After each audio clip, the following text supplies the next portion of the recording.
Olá, senhoras e senhores, sejam bem-vindos ao ParlaCast, o podcast do Parlatório Livre. Olá, meu querido André Beluco, como estão as métricas do seu espectrômetro para o dia de hoje?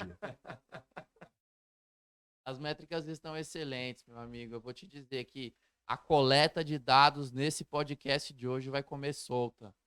Existem boatos, só rumores, de que o próprio Roger Stone anda com uma foto 3x4 do nosso Do convidado nosso aqui. convidado? Na carteira física e digital. 3x4 mesmo? Justamente. Que abre assim, que põe dentro do plastiquinho? Justamente. Rapaz. Tamanho é o nível de devoção. Tirou na Sé. Quando Bom. os caras trabalham no Poupa Tempo, os caras vendendo fotografia 3x4. É. LGPD pra cima da gente. É. Passo a palavra para o meu queridíssimo Lucas Fagnani. Como é que a gente vai adequar esse programa LGPD? O convidado se vira, eu vou apresentar, depois a gente pergunta pra ele. Boa noite a todos, bem-vindos mais uma vez ao ParlaCast. Obrigado a todos pela audiência.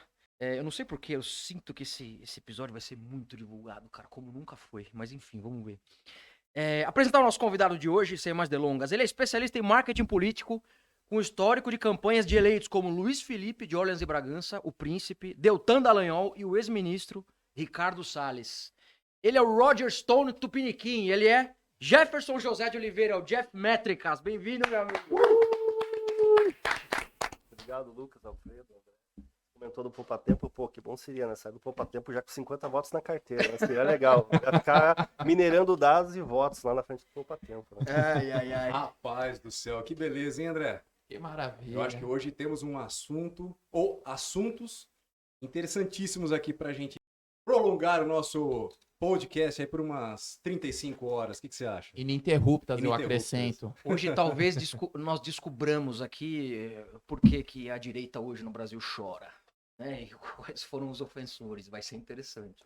Direita chora e a mãe não vê, tem isso. E a mãe né? não vê, é isso aí. Seja bem-vindo, meu querido Jeff, se é que eu posso já chamá-lo assim em frente às câmeras, porque por trás das câmeras eu já o chamo de Jeff por um bom tempo. Nosso Por 6 amigo anos. Jeff aqui, muito obrigado aqui pela presença. E de onde vem o nosso caro Jeff e como ingressou na sua profissão? Totalmente de forma acidental. Bom, sou curitibano, vou completar 37 anos e nunca imaginei trabalhar com marketing político em momento algum, assim. Sempre gostei muito de programação, mineração de dados, sempre gostei muito de psicologia, mas nunca foi algo almejado, assim. Então, entre os meus 19 até os 29 anos, praticamente só atuei no setor privado, sempre com divulgação de entidades privadas, nunca zero público. Nem sabia a diferença de direita e esquerda. Zero. Mas em 2013 algo bem corriqueiro aconteceu.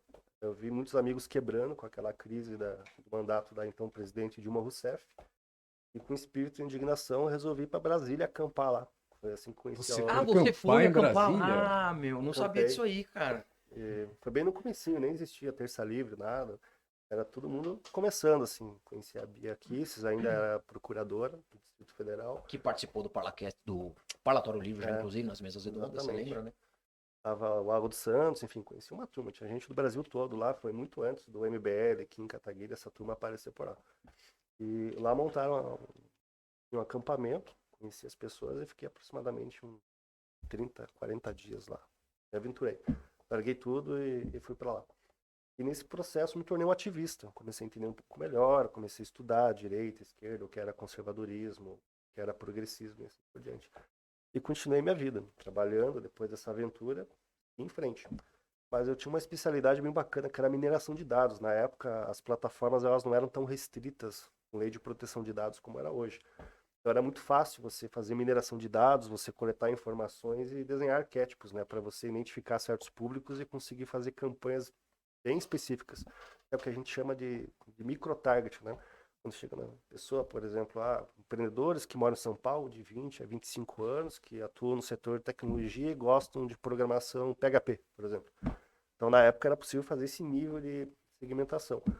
E como muitos movimentos começaram a surgir, eu comecei como voluntário, ajudado em umas dicas de como que poderiam ser feitas essa mineração para, enfim, mobilizar mais pessoas para o impeachment da Dilma naquele período. E o que aconteceu é que, quando eu estava contribuindo com esse trabalho, Batia 1,5 milhão de pessoas na Paulista, 900 mil pessoas. E sem esse trabalho voluntário na época, simplesmente as manifestações eram muito menores. Então começou a circular muito nos bastidores do meu nome. Muitas pessoas começaram a falar, cara, você tem que vir para São Paulo, vem para São Paulo, muda para cá. Mas para mim, na época, poxa, era uma realidade muito distinta. Sair de Curitiba, abandonar família, tudo, né? Eu sou filho único, neto único, simplesmente abandonar minha vida em Curitiba para mudar para cá.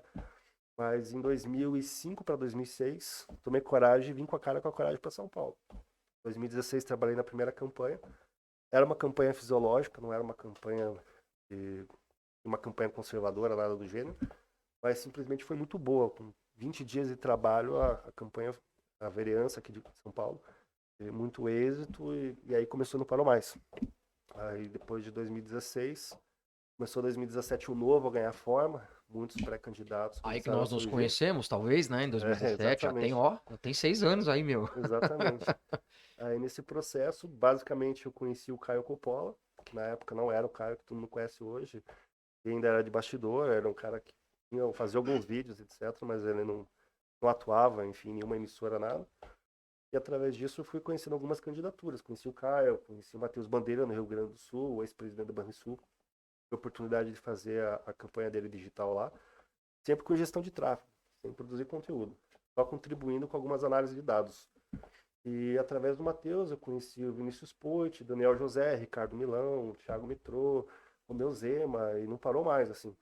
Comecei a atender a executiva nacional do partido, novo, e basicamente a gente bombou a página, assim. A página começou a crescer, a gente foi aproveitando um pouco a experiência de ativista, de entender como que essa direita incipiente ainda estava se formando, e simplesmente as pessoas foram gostando do tipo de conteúdo com os insights que a gente estava trazendo, né? E foi crescendo, até que ao final de 2018 eu trabalhei em 22 campanhas com gestão de tráfego e 18 se elegeram. E aí não parou mais. Aí basicamente... Fez a fama. Começou a fazer uma fama, assim. Começou a circular bastante o nome, muitas pessoas procurando, tentando entender como que funcionava o serviço. Mas aí tinha um problema. Eu comecei a esbarrar numa produção de conteúdo muito tradicional. Sabe aqueles tipos vaselina, que tipo, não agrega em nada? Simplesmente comecei a ter esse problema, porque o tráfego demandava uma opinião, uma linha, mas os assessores, muitas vezes, aquele pessoal mais antigo, que já estava lá 10, 15 anos no time de comunicação. Aquele ranço. Tinha aquela visão, não, esse cara coxinha é bolsonarista e não sei o que, quer radicalizar a comunicação do fulano. Então começava com esse tipo de feedback e travava muito a produção de conteúdo que era necessária para fazer a coisa viralizar. Em 2019 comecei a produzir conteúdo. E a coisa não parou mais. Aí fudeu. Aí abriu a caixa de Pandora, né? Muito bom. Aí foi bacana. E Jeff, é importante acho que falar para as pessoas que estão nos assistindo que nem sempre todo mundo tem um nível de conhecimento até em relação às palavras que vamos utilizar aqui, né? Eu queria que você falasse um pouquinho o que são as métricas. Explica principalmente o que é gestão de tráfego. Maravilha. Bom, gestão de tráfego nada mais é do que, basicamente, gerenciar anúncios das plataformas, né? Então, por exemplo, a maioria das pessoas fazem uma postagem no Instagram, no Facebook, enfim, em qualquer plataforma, qualquer rede social, ela entrega basicamente para as pessoas que seguem. Quando você trabalha com anúncios, você pode determinar para quais pessoas você quer que aquele conteúdo ele seja exibido, né? Então, fazer a gestão disso é selecionar para quem que eu quero que tal conteúdo apareça. Em resumo, é isso. E quando se fala de métricas, é um pouquinho complexo para quem não é do segmento, mas para tentar resumir, é como se fosse um termômetro. Ele indica de vários pontos de vista distintos um conteúdo está indo bem ou está indo mal, o que precisa calibrar, né? Então, por exemplo, o alcance é a quantidade de pessoas que é alcançada com uma postagem, engajamento é a quantidade de pessoas que envolvem com o conteúdo dividido pelas pessoas alcançadas, né? E as mais comuns, que é compartilhamento, quantidade de visualização, percentual de visualização de um vídeo. Em resumo, é mais ou menos isso. E essa profissão é relativamente nova. Ela já existe há um tempo, mas tá muito difundida agora, graças à turma do arrasta pra cima, né? Então, a galera que tá ficando rica, tentando ensinar as pessoas como ficar ricas, né? Aqueles que vendem os cursos. Exatamente. No Hotmart, na internet. E seu curso já tá pronto ou não? Não, ainda não. Virou o produto como ficar rico e não o ficar rico, né? O mérito tá uma fase antes aí, né? Até porque quem diz que ficou rico daquele jeito, Provavelmente não ficou. Não E ficou, vocês né? sabem de quem eu falo. A gente vê uma corrida, tanto das empresas, quanto também para a parte política, onde você se especializou, em relação aos dados das pessoas. Por onde navega, qual é o público, qual é o target. Então, assim, como você consegue conciliar essa questão de dados, de métricas, né, com questão de estratégia, com a questão de criação, de elaboração, né, da parte criativa? Você vai ter que fazer um mix aí, fazer um bolo para que você possa levar adiante aí o conteúdo dos seus clientes. Conta um pouquinho para a gente como é que você trabalha esse É uma mix. mistura de feeling, intuição, dados e experiência também, né? Então, como eu comecei no segmento como ativista, fica muito mais fácil interpretar ali as atitudes dos indivíduos que estão se posicionando, o que eles esperam, quais são as dores deles, né? Facilita muito, começa por ali, um processo intuitivo. Depois passa pelo processo de qualificação da tua intuição, ou seja, você tem que criar o que a gente chama de testes AB. Você cria várias hipóteses que pode ser, você desenvolve o conteúdo para cada opção e você testa. É como se fosse uma pesquisa qualitativa através da rede social. Você pega a opção A, a opção B, C e D e você solta para o mesmo público e avalia qual que converteu melhor. Através daquilo você acaba descobrindo, mas ele começa sempre num processo intuitivo, né? Quando você trabalha em muitas campanhas, sejam mais conservadoras, mais progressistas ou liberais, você passa a entender um pouco como que o público se comporta dentro daquela esfera de opinião. Então, isso facilita, você cria essa dinâmica. Sobre a questão dos dados em si, é algo bem relativo também, porque na verdade as Big Techs elas são o que são hoje graças a vender a tua experiência. Se a Big Tech, se a plataforma de rede social é gratuita, o produto é você. A tua vida está lá dentro. Eles têm mais de 5 mil pontos de dados sobre você. Então, por mais que tenha políticas de restrição à informação, eu não preciso saber seu e-mail, seu celular, para saber que o Alfredo gosta de tomar café, que você faz check-in na Paulista e que você gosta de jogar basquete. Eu não preciso disso. Eu preciso simplesmente que tipo de conteúdo eu vou conseguir vender e o que pode mobilizar o voto. Entende? É mais ou menos por aí. Isso é o que eles chamam de metadados. Metadados. Tem uma lista de representações mentais também, porque a grande percepção que as pessoas têm que ao coletar suas informações pessoais, eles sabem muito mais de você do que você mesmo. Mas, na verdade, eles sabem muito além do que as pessoas imaginam. Porque quando você fala de representações mentais, eles quase conseguem prever o seu futuro. Eles realmente conhecem você mais do que você mesmo. O que é representação mental? É como que o André se comporta se um carro buzinar para ele numa sexta-feira e ele não tiver de bom humor. Eles conseguem pré-determinar esse comportamento com base nessas representações mentais. Ah, o André é um pouco mais conservador, mas é liberal na economia. Então, como que ele pode se comportar se determinada marca fazer um aumento de preço, mas aquela marca é favorita dele? Então, ele já consegue pré-determinar o futuro com base nessa leitura das representações mentais. Mas essas análises, Jeff, é claro que tem aí os algoritmos, esse cruzamento de dados, mas ainda não carece bastante de um ponto que você colocou aqui, que é o feeling ainda do ser humano. Eu vejo pessoas que não têm quase experiência, às vezes, de vida, ou que não têm experiência em nenhuma outra profissão, mas que se coloca como um dos maiores especialistas em análise de dados, mas não tem aquilo que você falou agora, né? Que é esse traquejo, que é entender um pouquinho do sentimento do ser humano. Como você vê essa questão, principalmente com a questão da inteligência artificial, o papel do ser humano dentro dessa análise de dados e a tomada de decisão? A tomada de decisão é do ser humano ou é única e exclusivamente em cima daquela análise fria de dados? Totalmente do ser humano, porque quando você cria um processo de comunicação para, enfim, impactar outro ser humano, você está receptivo às emoções dessas pessoas, né? A máquina ela não tem emoção ainda, pelo menos até então. Ela pode ter uma interpretação da emoção, mas ela ainda não tem emoção. Então, não tem como ela simplesmente criar um parâmetro e ela decidir tomar uma decisão com base nisso, né? O fator humano ele impacta muito, né? Você que deve conhecer bastante Mises, né? A ação humana, você deve saber exatamente como se faz. Então, o comportamento humano, eu diria que hoje é o mais difícil de se lidar numa campanha.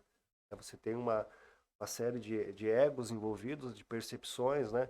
Você tem pessoas próximas de um candidato que, em período de campanha, todos se tornam estrategistas, todo tem uma solução mágica de como eleger determinada pessoa. Então, às vezes, administrar os conflitos humanos é o principal desafio numa campanha.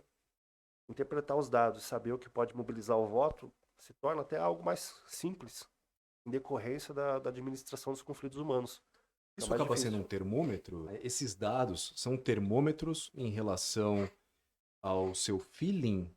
Você testa, por exemplo, olha, eu acredito, eu conheço um pouco, tem a parte humana, e aí você testa isso, você usa esses dados como um termômetro ou não? Sim, basicamente o processo intuitivo ele é um ponto de partida, mas na sequência disso, os testes vão demandar totalmente o caminho que uma pré-campanha, uma campanha, ela tende a decorrer. Totalmente baseado em testes. O processo intuitivo ele ajuda a ter uma percepção sobre os testes e usar a criatividade para aprofundar, por exemplo, o que a gente chama de storytelling, que é toda a linha de comunicação que o candidato tem, né? Ele inicia pelo processo intuitivo, mas a partir dali é os testes que determinam a rota, né? E dentro da intuição do Jeff, como você vê hoje esse público aí político nas redes sociais? Depende de qual público político em si, mais direita, mais esquerda, mais centro. Hoje você está mais focado em direita, esquerda, centro ou abraça todo mundo? Abraço todo mundo. Quais são as vertentes, então, que você enxerga hoje dentro desses públicos das redes sociais? Vou falar um pouco mais da centro-direita, tá? Tá. Você tem, por exemplo, o conservador, o liberal, que é o mais básico. Entre o conservador e o liberal, você tem o lavajatista, que é a parcela da população mais engajada com o combate à corrupção. Não se importa tanto com pauta de costumes, nem, muito menos com pauta de economia. Aí você tem o lavajatista mais conservador. Você tem um conservador que não é lavajatista. Você tem um bolsonarista. Você tem o que é meio fisiológico, que ele se engaja com aquilo que está em trend no momento. O que ele gosta é estar envolvido num grupo de indivíduos, mas ele não se pauta necessariamente por um lavajatista. Tal. Esse cara normalmente é um leitor de manchete. É o cara que lê a manchete, ele não abre o link para ler a manchete inteira. Então, aquela manchete podre do G1, por exemplo, do antagonista, né? Enfim. Mas esses caras são normalmente leitores de manchete, né? Eles têm preguiça, eles não gastam tempo abrindo a manchete para ver se o conteúdo da manchete realmente reflete o título. Sim. Né? E esse é um problema, inclusive, da direita, porque a direita em si ela começou a ressurgir ali entre 2013 e 2014, mas elegeu muita gente que é um processo fácil de se eleger. Então as pessoas elas não se preocuparam em capacitar quadros, em formar grupos e profissionalizar a militância, porque ficou muito fácil eleger. Então não preciso disso, é só fazer um populismo aqui que está ótimo. Então, por exemplo, tem uma demanda lá, um grupo de mulheres que eventualmente queriam ter o direito de portar uma arma para poder se defender. Então o cara fala, se for eleito, eu vou criar uma PL para que mulheres possam portar arma. Pronto. Como se fosse simples, não tem que negociar com outras pessoas, criar um projeto de lei, conseguir que o projeto seja pautado. É tão simples assim. Não, eu falei que criei uma PL, então pode votar em mim. E clickbait puro, ou seja, Sim. O Brasil está exportando o clickbait mais moderno que existe, que é o clickbait de voto para eleger pessoas que não têm nenhum preparo. E isso, de certa forma, fragilizou muito a direita. Porque quando você trabalha com esse tipo de comunicação clickbait para ganhar votos, você frustra muito a perspectiva do eleitor. Ele fica muito frustrado. O brasileiro é muito imediatista. Então, se você passa a impressão que vai resolver os problemas através da política de uma forma simples e rasa... Criar uma lei. É, Tá escrevendo no papel. Pronto, exato. tá resolvido. O cara cria essa percepção e quando não ocorre ele se frustra. E aí ele se fecha. Ele já começa com aquela percepção que político é tudo igual, que não importa se é direita ou esquerda, ele realmente não vai agregar em nada. Então você acaba perdendo a mobilização das pessoas, né? No eleitoral. O Jeff, olha só. Você comentou aí, há uns minutos, nas campanhas políticas começam a aparecer os marqueteiros milagrosos. E, cara, eu queria te perguntar, campanha do Jair Bolsonaro 2022. Qual foi o erro? O que você teria feito diferente? Qual foi o mérito da estratégia digital da esquerda, né, do Lula, para ter ganhado a eleição? E o maior vencedor da eleição 2022. Quem foi? Boa. Qual foi o nicho que venceu a eleição? Não uma O pessoa maior só. vencedor, bom, se for falar de nicho, ele não tem um nicho bem específico. Tem alguns players que Uhum. fazem parte de alguns nichos que se beneficiaram. Na eleição de 2022, eu acho que o maior vencedor foi o Sérgio Moro, por incrível que pareça. Cara, é verdade. O cara que era visto pela população como um super-herói, tinha memes ali de super-homem com a cabecinha dele, de repente passou a ser considerado um dos maiores traidores do Brasil, né? E de repente, simplesmente com o processo eleitoral, ele consegue recuperar totalmente a imagem e volta a ser, não talvez considerado um herói como antes, mas se tornou uma figura tem uma certa influência a ponto de vencer o Eduardo Martins do Paraná, no Senado, Por pouco. por pouco. Por pouco. Infelizmente. Mas Paulo Eduardo também- Martins seria ter sido incrível ele ter Então, mas teve ganhado. um E problema. de quebra ele já se protegeu, né? Até porque vocês É. viram o destino do Marcelo Bretas, né? É verdade. O pau ia fumar pro lado do Moro, cara. Imagina o que não A ia imunidade acontecer com caiu esse. bem. Com certeza. Teve uma época que falaram que ele não poderia ser eleito, que teve algum problema da questão eleitoral, não sei, André. Não, tinha algo relacionado à magistratura.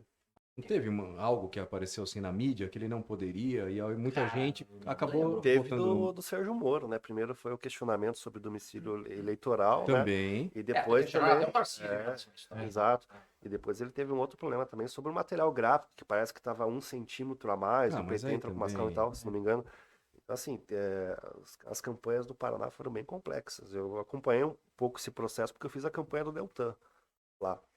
E usando mineração de dados, nós identificamos mais de 300 perfis espalhando fake news que o Deltan estaria inelegível. Então também nós tivemos que fazer uma gestão de crise.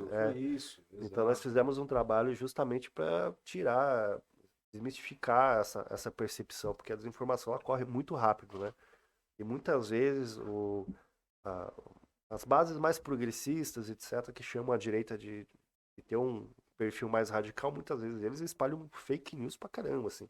Então, eles fazem o lado B, o que a gente chama, eles espalham desinformação e para combater esse processo de desinformação é muito complicado. Tem que ter estratégia a fundo, que senão realmente você perde. Não é à toa que a esquerda esteve no poder há mais de 15 anos, né? Eles são muito bons nisso, eles têm mais experiência. E voltaram. Ah, eu acho que a questão do Paulo Eduardo Martins foi em relação àquelas pesquisas. Ah, é. Ele questionou demais. Foi isso. Não, mas não só porque ele questionou as pesquisas.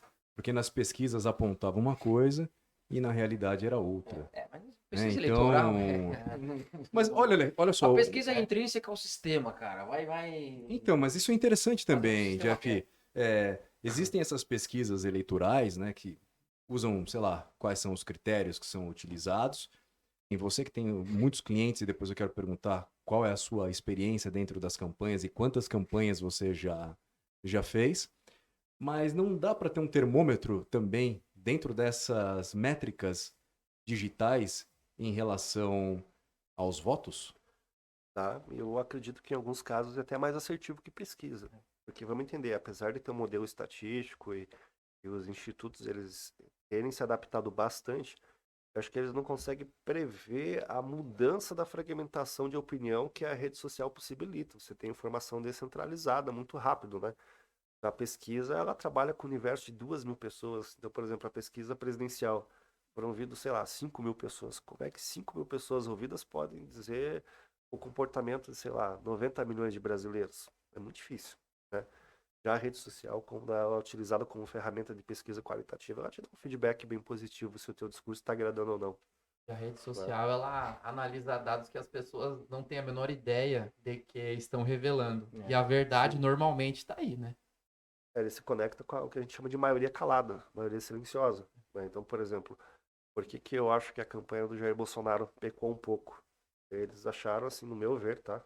Não tenho contato com ninguém na campanha, mas eu tive a sensação, com base nos anúncios que eu inspecionei, eles estavam com a sensação que estava ganho. Ah, não, nós temos as ruas, nós temos o debate moral conquistado, nós conseguimos lotar de pessoas nas manifestações, o Lula não mobiliza ninguém. Só que faltou uma análise criteriosa. Faltou que combinar com os russos. o eleitor petista, ele não é o cara que sai militando com a bandeira do PT, batendo panela na rua. É o cara silencioso, ele manifestou a preferência dele nas urnas. Simples. Então é simples você tentar só questionar o processo eleitoral, mas independente de dúvidas que sejam razoáveis ou não, o fato é, a diferença foi muito pequena. Se a diferença fosse grande, Foram 6 milhões de total. votos, mas basta converter 3, né? Tirar 3 de um e colocar 3 para outro para empatar, né? E outra, teoricamente foram 3 milhões. Só. E outra, Caramba. o nível de absenteísmo dessa Foi muito eleição, grande. ele foi Foi recorde muito também. grande. A rejeição foi muito grande. exato, é aquela coisa. Vocês lembram lá da manifestação de 7 de setembro? Eu autorizo? De 2021. Eu autorizo o quê, cara pálida? Autorizo o quê? Pois é. Então, o que acontece? Você vai passando por esse processo de frustrar o eleitor. Ele passa a criar uma ansiedade muito grande em resolver os problemas no curto prazo, sendo que o sistema político brasileiro ele é complexo, um dos piores do mundo. Ninguém copia o Brasil, só o Brasil mesmo. E simplesmente as pessoas ficam com essa expectativa, não resolve nada, né? E simplesmente as pessoas vão perdendo a capacidade de acreditar que exercer o voto pode mudar alguma coisa. Então, isso justifica o abstencionismo, né? Absenteísmo. Total. Ô Jeff, você acha que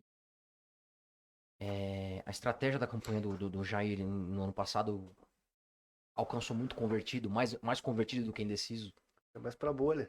Eu inspecionei os anúncios, ei, tá ok, Lucas? Ei, vou votar no Jair, pagando pra mesma bolha, pô. Pagando pra quem já vota Pra nele. quem já ia votar, né? E aí você tem um outro processo também, que é a questão da pandemia. Então, você pode pegar um eleitor conservador, de repente votou no Jair, se considera conservador, votou em parlamentares conservadores, mas e se uma pessoa dessa família de um conservador faleceu em decorrência do Covid?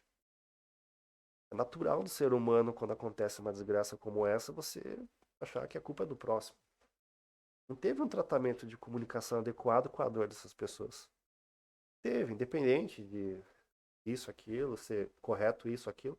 Eu acho que tinha que ter uma certa sensibilidade, principalmente na campanha.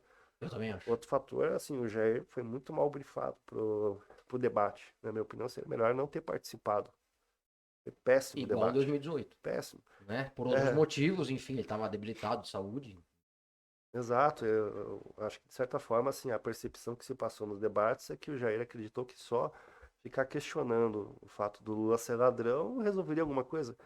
Desculpa, mas quem vota no Lula tá careca de saber que o cara realmente tem esses processos de corrupção. O cara já comprou uma narrativa. O slogan do cara é Lula ladrão roubou meu coração. É. O slogan da esquerda que vota nele, esse cara. Eles estão cagando se o cara é Eu ladrão. ou não. lembrei muito daquele livro do. Eu até puxo outro gancho do Scott Adams, né? Win Bigly. Que analisou a vitória do Trump em 2016, né? E o subtítulo do livro é Como Vencer no Mundo Onde os Fatos Não Importam. E é justamente isso, né? A decisão do processo eleitoral ela é totalmente emoção, né, Diego?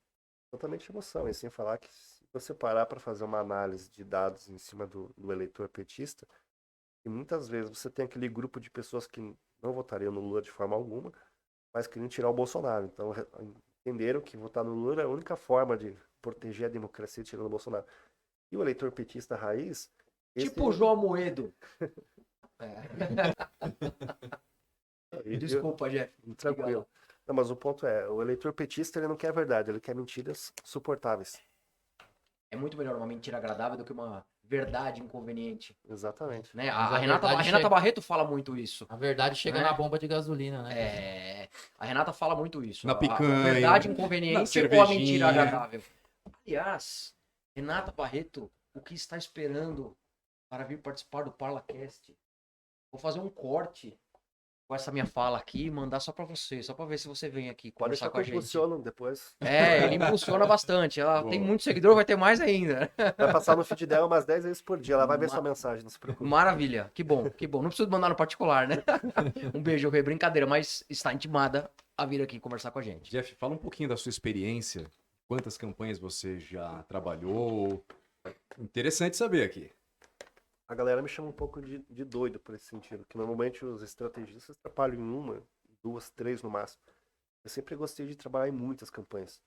Muitos pratos equilibrados. Eu gosto né? da dinâmica, do jogo, do xadrez do negócio. Eu acho que campanha, toda ela vem com uma pergunta que se você souber identificar qual que é a pergunta e a resposta dessa pergunta, você acaba levando. Então, por exemplo, teve uma candidatura a deputado estadual que eu fiz em São Paulo, que eu entendi e... Você pode citar Você- nomes ou não pode? Posso? Ou é melhor não, acho que é melhor não. O que você acha? Posso? Foi o Lucas Bove.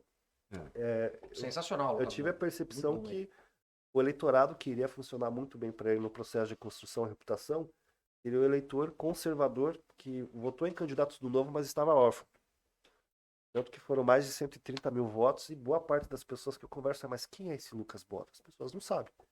É porque foi uma campanha bem direcionada para esse público. Então, essa bolha, esse público do conservador que votou no Novo e simplesmente se tornou órfão, porque esses candidatos do Novo passaram a abraçar outras bandeiras, simplesmente estavam lá um vácuo, ninguém estava pegando. E o espectro mais, vamos dizer assim, bolsonarista, mais conservador, mais próximo do bolsonarismo mesmo, esse estava muito lotado de gente, tinha muita competição. Então foi bem simples de se fazer, né? Em relação às campanhas, né? Quantas campanhas você já participou? Trazer a questão, o peso que as redes sociais elas trouxeram, não só para o jogo eleitoral, mas para o nosso processo democrático como um todo. Sim. Foram mais de 50. Mais de 50 campanhas? E Mais 50. você levou 85% dessas campanhas. Qual o segredo 85%. disso? Bota nas respostas aí, conta o segredo disso. Se ele contar o segredo, os concorrentes vão assistir aqui o podcast. Segredo. E aí, não, Luca, não. Segredinho. Eu não quero esse Parcialmente, segredo você nas mãos erradas. Isso, André, já Eu pensou? quero ver alguém copiar. Eu duvido. Mas enfim. O segredo basicamente é fazer o que tem que ser necessário para se vencer. Muitas vezes até bater de frente com o próprio candidato. Essa é uma capacidade assim, que boa parte dos estrategistas, pelo menos a percepção que eu tive, estão muito mais preocupados em ser o cara simpático, que é bem visto pela equipe do candidato, bem visto pelo próprio candidato.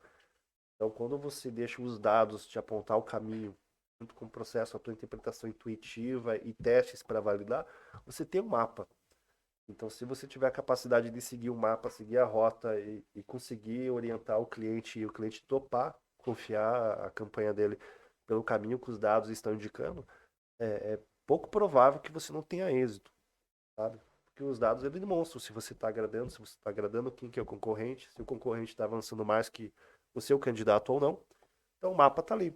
Só que ainda assim dentro do marketing político existe uma espécie de negacionismo, onde as pessoas não querem enxergar a realidade. Volto a dizer, elas não querem a realidade, elas querem mentiras suportáveis. Então tem muitos candidatos às vezes que ele quer vencer do jeito dele, e não do jeito que precisa. Entende? Mais ou menos isso que pega bastante. E apostar muito na rede social. Até 2016 eram poucas pessoas que apostavam na rede. Depois do boom de 2018, da renovação, políticos mais tradicionais enxergaram que ali tinha um problema. E passaram a apostar mais. Né? Então, 2022 foi bem mais fácil nesse sentido. Porém, as plataformas estavam mais limitadas em 2022. Até 2018, por exemplo, era fácil você impulsionar um conteúdo excluindo quem gosta do Lula, Dilma, Guilherme Boulos e quem gosta de Bolsonaro. 2022 não foi possível. Tem que ter o tato mesmo de saber segmentar sem usar essas segmentações políticas, né? Bastante. Essa limitação é fruto de alguma determinação do TSE Não. ou da LGPD, da própria plataforma? Eu acho que as plataformas Big Techs começaram a sofrer muita pressão política, né? Porque até então era proibido, até 2018, até 2018 era proibido você impulsionar conteúdos políticos. Você poderia usar as redes sociais para fazer divulgação de campanha política, mas era proibido impulsionar. 2018 foi o primeiro ano liberado. E aí, por que eles liberaram? Porque os políticos de direita, eles estavam viralizando muito no orgânico. E os tradicionais não conseguiam viralizar igual. Aí os caras, enfim, se mobilizaram, conseguiram aprovar aquela mini reforma política, onde realmente foi possível fazer os impulsionamentos. Então, eles achando que tendo mais recursos para fazer esses impulsionamentos, eles poderiam superar a quantidade de pessoas alcançadas. Só que o que aconteceu foi o contrário. Simplesmente em 2018, os que já viralizavam no orgânico viralizaram muito mais com o tráfego pago, com os impulsionamentos e de forma mais assertiva. Aí 2022 é a consequência, né? Acabaram com as segmentações, mas possivelmente por pressão política, a própria plataforma. Porque se para pensar as marcas que dão lucro para as Big Techs, e político lá enchendo o saco e juízes reclamando com ordens judiciais, é uma gestão de crise. Isso não dá lucro para eles. Dá muito dinheiro de campanha, mas perto do que grandes marcas pagam para eles, isso é nada. Imagina só, eu até queria repercutir com a bancada. Eu estava lendo acerca de um artigo publicado no Estudos Nacionais, o articulista, ele fala sobre o Centrão e ele fala como a cada ano que passa, né, a cada mandato, eles vão aperfeiçoando a máquina para tornar ela uma coisa cada vez menos acessível. Então, é coeficiente eleitoral, é cláusula de barreira, é a proibição de uma candidatura avulsa. E agora, a última, ele falou que a última pá de cal foi essa limitação nas redes sociais, né? Então, que em tese tornaria as coisas mais democráticas. Aonde o sistema bater, aí você sabe, não, isso tem o potencial de tornar mais democrático.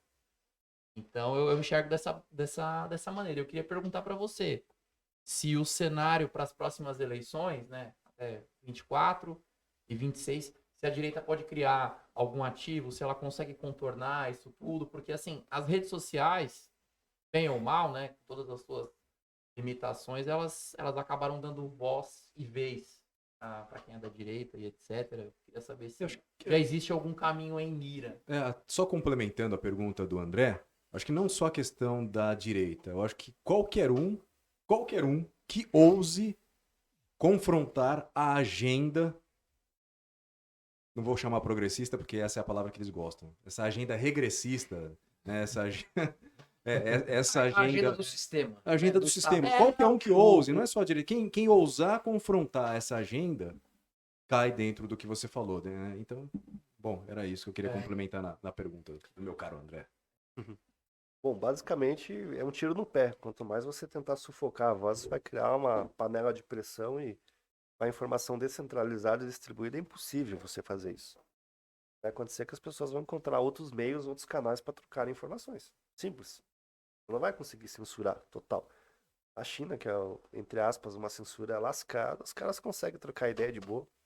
Então eu não vejo isso como um problema. Pelo contrário, você torna mais potente ainda essa bandeira da liberdade, da livre iniciativa e assim por diante. Agora, sobre a direita, eu acho que é um problema, porque além de você ter o problema das censuras, você tem o problema da própria direita. A direita não se ajuda. Você vê a esquerda lavar roupa em casa. A direita não, a direita simplesmente ela tem um ego muito grande, assim, parece que a gente está falando de um grupo de conservadores. Ah, não, mas eu sou mais conservador que você. Então eu sou mais legítimo. Conservador puro sangue. E aí esse processo você cria uma espécie de competição dentro da própria direita, o que é fragmento, então ela não cria força. Veja, de 2018 para 2022, você não vê uma direita propositiva com boas ideias, você vê apenas ela negando o que a esquerda propõe. Mas o que ela está propondo de relevante? E além disso, a direita ela é burra, a maioria, porque ela briga em público, cara. A esquerda briga quieta. A esquerda inteira. Cara, quando tá o Lula lá, a esquerda inteira vota. O PSOL e o PT brigam, sabe? Que é uma pancadaria. Chega na hora da eleição, todo mundo vai de 13. A direita não, a direita briga, cara, a direita trai. Você viu aí durante o mandato do Bolsonaro, do Jair, como foi isso, né? Foi comprometido essa questão da campanha do Jair em relação a essas brigas ou uma falta de direcionamento dentro das redes sociais? Acredito que é mais a questão técnica mesmo, de gestão de tráfego, acabou impactando um pouco mais. Agora, claro, uma campanha não depende só disso, né? Tem articulação política, tem vários nichos, né? Mas falando da direita como um todo, eu acho que essa fragmentação ela prejudica porque a direita é muito insegura. Então, por exemplo, você vê a esquerda, se o Lula não pudesse sair candidato, quem seria o próximo que a esquerda iria votar? Quem seria? O Andrade? E se ele não pudesse concorrer, quem seria? Guilherme Boulos. E se ele não pudesse, quem seria? A direita, se o Bolsonaro não pudesse concorrer, quem seria o próximo no lugar? Não tem. Por quê? A esquerda tem 5 ou 6 generais preparados, aptos para disputar. A direita não tem. A direita é muito segura, não. Tem que ser isso aqui, se não for isso aqui, ninguém mais é. Simples. Simples, não tem. Bastou fulano e tal, que é governador de tal estado, começar a falar que vai querer ter um rumo presidencial. A própria direita, que está ali no nicho principal, começa a bater e querer praticar um assassinato de reputação da opção B. Ou seja, ela se implode. Enquanto esse comportamento não mudar, a direita nunca vai crescer e nunca vai se tornar propositiva. Ela sempre vai ser essa base mais clickbait, onde tem meia dúzia que se salva, que são bons parlamentares, que têm bons projetos, e o restante, basicamente, é uma direita clickbait. sempre vai praticar um populismo digital para se eleger com facilidade. O Jeff, e em sequência a essa resposta tua, o Jair Bolsonaro, eventualmente elegível em 26, chances dele voltar? E como é que você vê o Romeu Zema, por exemplo, em uma campanha de 2026 para a presidência? Porque, cara, vai acabar o segundo mandato dele em Minas Gerais e ele não vai mais poder ser governador, certo? Não tem um terceiro mandato. E eu duvido muito que ele se candidate para um cargo legislativo. Eu duvido muito. Né? Eu acho que ele tem muito mais pegada e mais perfil de executivo. Você acha que ele se candidataria? Você acha que a direita toda se uniria em torno do Zema? Ou, eventualmente, um candidato, o próprio Jair Bolsonaro, candidato, ou alguém endossado por ele em 2026, concorreria com o Zema e dividiria a direita, se é que a gente pode chamar assim? Qual a tua opinião disso? Eu acho que o próprio Jair pode ser candidato, mas pode ser que ele realmente fique inelegível. Isso ocorrendo, possivelmente ele vai criar um ativo eleitoral de alguém próximo da família, que de repente possa... Tarcísio não, né? Talvez. Eu acho pouco provável que o Tarcísio dispute, porque eu acho que ele vai querer fazer o case dele. Dentro De do 8 mandato anos em São Paulo, né? Muita coisa não dá pra fazer em 4 O anos. grande ativo dele é a capacidade de execução, de forma precisa. Né? Acho que ele vai querer fazer o case, vai querer fazer o nome. Talvez aí daqui uns 8 anos, possivelmente ele possa vir. Acho que Falando o Zema na é mais CEPAC próximo. já pra campanha do Trump, ele tá, né? É. Com tradução instantânea ali, né? E o Zema já está mais próximo. Espero eu que tenha mais uns 3 Zemas que possam disputar. Esse seria o cenário ideal para a direita. Ter Porque duas, no três eventual opções. segundo turno, esses 3 emas virariam um só. Sim, porque você vai ter aquele perfil do eleitorado que é mais liberal, vai não se pauta tanto para os costumes. Então seria legal ter um candidato na direita que pegue mais esse público mais liberal. Certo. E ter um candidato mais conservador, que de fato consiga se conectar com o eleitorado mais voltado à pauta dos costumes, e assim por diante. Porque você pega esses micro nichos e, numa eventual união, você forma a maioria para vencer uma eleição. Agora, quando você tem um candidato que ele está muito mais restrito, é que nem essas candidaturas que surgiram em terceira via. Não cresce para nenhum lado. Tem chance. 3 Romeu Zemas seria o ideal. Que sonho, Romeu Zema, presidente do Brasil. Sou o presidente do Brasil. Imagina. Mas dentro dessa opção só não vale considerar João Amoedo, viu? Porque, Não, olha, pelo amor de Não, Deus, não, cara. não. Nossa senhora, Deus me livre. Que ganso. a não ser que de repente ele migre pro PSOL, alguma coisa assim. Eu acho que pode É se bem tornar um provável. ativo Aí ele pode. interessante. Se ele revelar, né? Aí o PSOL vai ter candidatura própria, né? Total. Não, e olha que eu defendia muito o preguiça. Partido Novo em 2017, hein, Lucas? Eu também, Caramba, nossa. A gente defendia com os dentes. Na época. muito. Na época, o fingimento tava oculto ainda, né? Total. Eu não sei como o Alexandre de Moraes não bateu na casa do João Moedo, porque ele foi a maior fake news que eu vi até hoje, cara. É Em 4, 5 verdade, anos. cara. Deveria estar no inquérito, Pô, né? total. Pois é. Não dá ideia. Mas, Jeff, o Bolsonaro foi um fenômeno na campanha anterior e nessa também, porque ele lutou contra o sistema.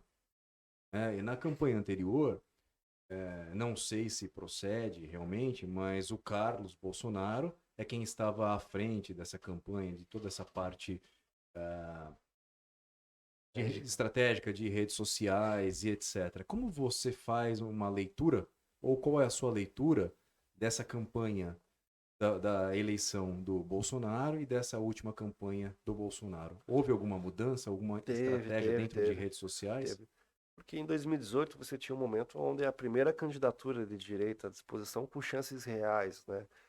E em 2022 você tem, na verdade, simplesmente um julgamento pela única candidatura disponível à direita, mas também uma espécie de julgamento pelos erros e acertos, vamos colocar assim.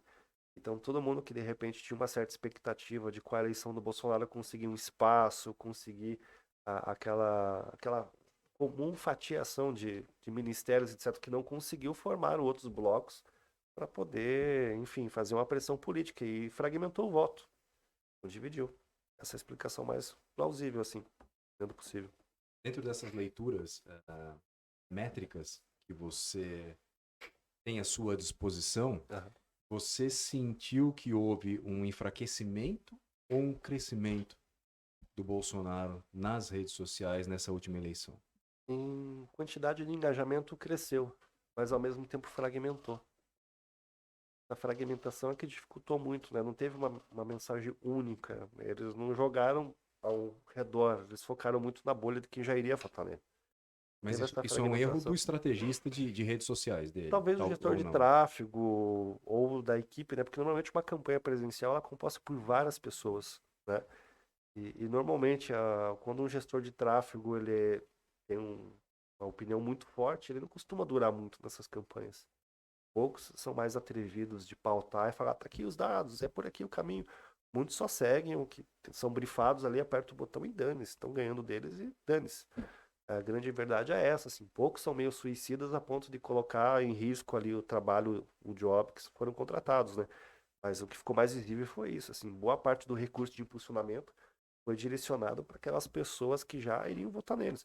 A percepção que deu é, não, eu vou impulsionar para essa turma porque vai dar para mostrar muitas visualizações e vai mostrar força. Mas não foi o que aconteceu. Mas estava focado mais em conteúdo? Ou estava somente focado, ou não tinha planejamento de conteúdo, somente de tráfego, ou tinha somente de conteúdo e não tinha de tráfego? Você tem alguma leitura em relação a isso ou não? Eu só consigo olhar as informações públicas mesmo, que Tá. todo mundo que faz um anúncio sobre questão política, etc., fica na biblioteca de anúncio. Então você pode ver ali o criativo, o vídeo, a foto, enfim, você consegue visualizar. E também consegue ter uma percepção pelos comentários de qual era o público que estava sendo impactado. Então fica nítido que as peças vinculadas no YouTube, etc., eram peças direcionadas para quem já iria votar no Jair. Não tinha peças direcionadas para aqueles caras que de repente poderiam estar em dúvida sobre o voto. Muito pouco. Então esse conteúdo já foi bem direcionado já para o que você está se referindo aqui como a bolha, é isso? Exatamente. Então foi o conteúdo e também o tráfego. As Do ponto duas de coisas? vista digital, sim. Do ponto de vista digital, sim. Então você acha que isso foi um pênalti? Foi um pênalti, mas não dá para caracterizar só essa questão da campanha. Tem muitas outras coisas que eu acho que contribuíram para isso. O próprio mandato como um todo sempre foi muito alvo de críticas da forma como se comunicava ao longo dos 4 anos. A comunicação era péssima. Não evoluiu nada em 4 anos. Então, na verdade, eu diria que o resumo da ópera foi a campanha ela só foi uma amostra do que foi ao longo dos 4 anos. Pregar para convertido, não furar a bolha e não se comunicar de forma eficiente. Mas, Jeff, como lutar contra o sistema? Porque hoje a nossa não, a deles, mídia tradicional, ela está completamente aí dominada, né, pelos grandes players aí que mandam. Pelas Big Techs. Pelas também, Big né? Techs, né, por quem está por trás das Big Techs, né, por grandes corporações financeiras, né, Lucão? Você conhece bem aí. Eu não vou, ia ser quase que eu falei o nome aqui, mas eu não vou falar o nome. Ainda bem que é gravado, né? Eu ia falar o nome de uma dessas instituições, tipo a BlackRock, mas eu não vou falar. É melhor não falar. Melhor não falar que é do BlackRock. Não, vai cair numa Shadowban aí, né? Vai pelo cair amor de em Deus, Shadowban e essas questões do que o sistema aí. Mas como você lida com todos essas barreiras, né? Porque hoje nós temos o TSE, que ele é bem, deixa eu usar uma palavra, um adjetivo bem bonitinho, tem que ser fofinho, né? Não, ele é bem imparcial, né? Absolutamente. Né, André? O TSE é bem imparcial. E também nas redes sociais você sente essa imparcialidade? Olha, eu já atendi projetos não necessariamente para políticas, mas principalmente sobre a defesa de Israel. Isso lá em 2016, 2017. E na época era nítido como as Big Techs derrubavam páginas pró-Israel com muito mais facilidade do que o oposto. Mas é aquela coisa, a regra do jogo. Eu entendo que é um ambiente privado. As Big Techs têm o direito de fazer isso, se elas quiserem. Elas não são uma entidade pública, elas não têm que ser democráticas. Entendeu? Você tem as regras do jogo, se joga com elas. Às vezes, quando um estrategista fala, não, mas eu tô em Shadowban, não sei o que, parece muito papo de loser. Tipo, a regra é essa, você sabe que é assim, joga com isso. Entendeu? Contorna. Tem uma técnica que a gente chama de growth hacking, que é o quê? São técnicas de crescimento não convencionais, que você faz uma reputação, uma página, o negócio, o volume de vendas crescer de forma acelerada não convencional. Então aí entra o processo da criatividade. Então, por exemplo, eu já tive problema de Shadowban, mas por incrível que pareça, as campanhas que eu tive em Shadowban foram as campanhas que teve o melhor índice de votos. Total.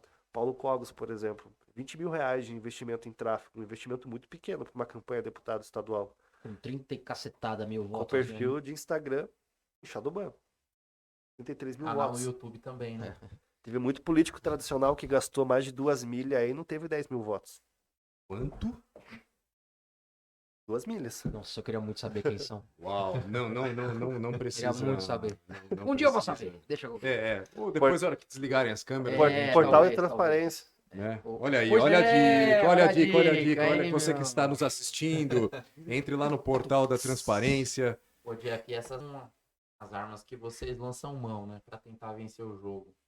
E ainda considerando, assim, essa baliza, esse jogo de forças, você crê que no cenário atual você derruba ou você levanta mais, vamos dizer assim, em relação à mídia mainstream?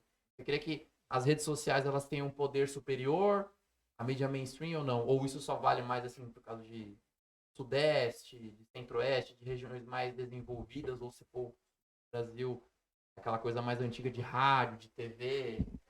Ela tem seu papel, mas precisa entender qual que é a forma que a mídia mainstream ela atua hoje.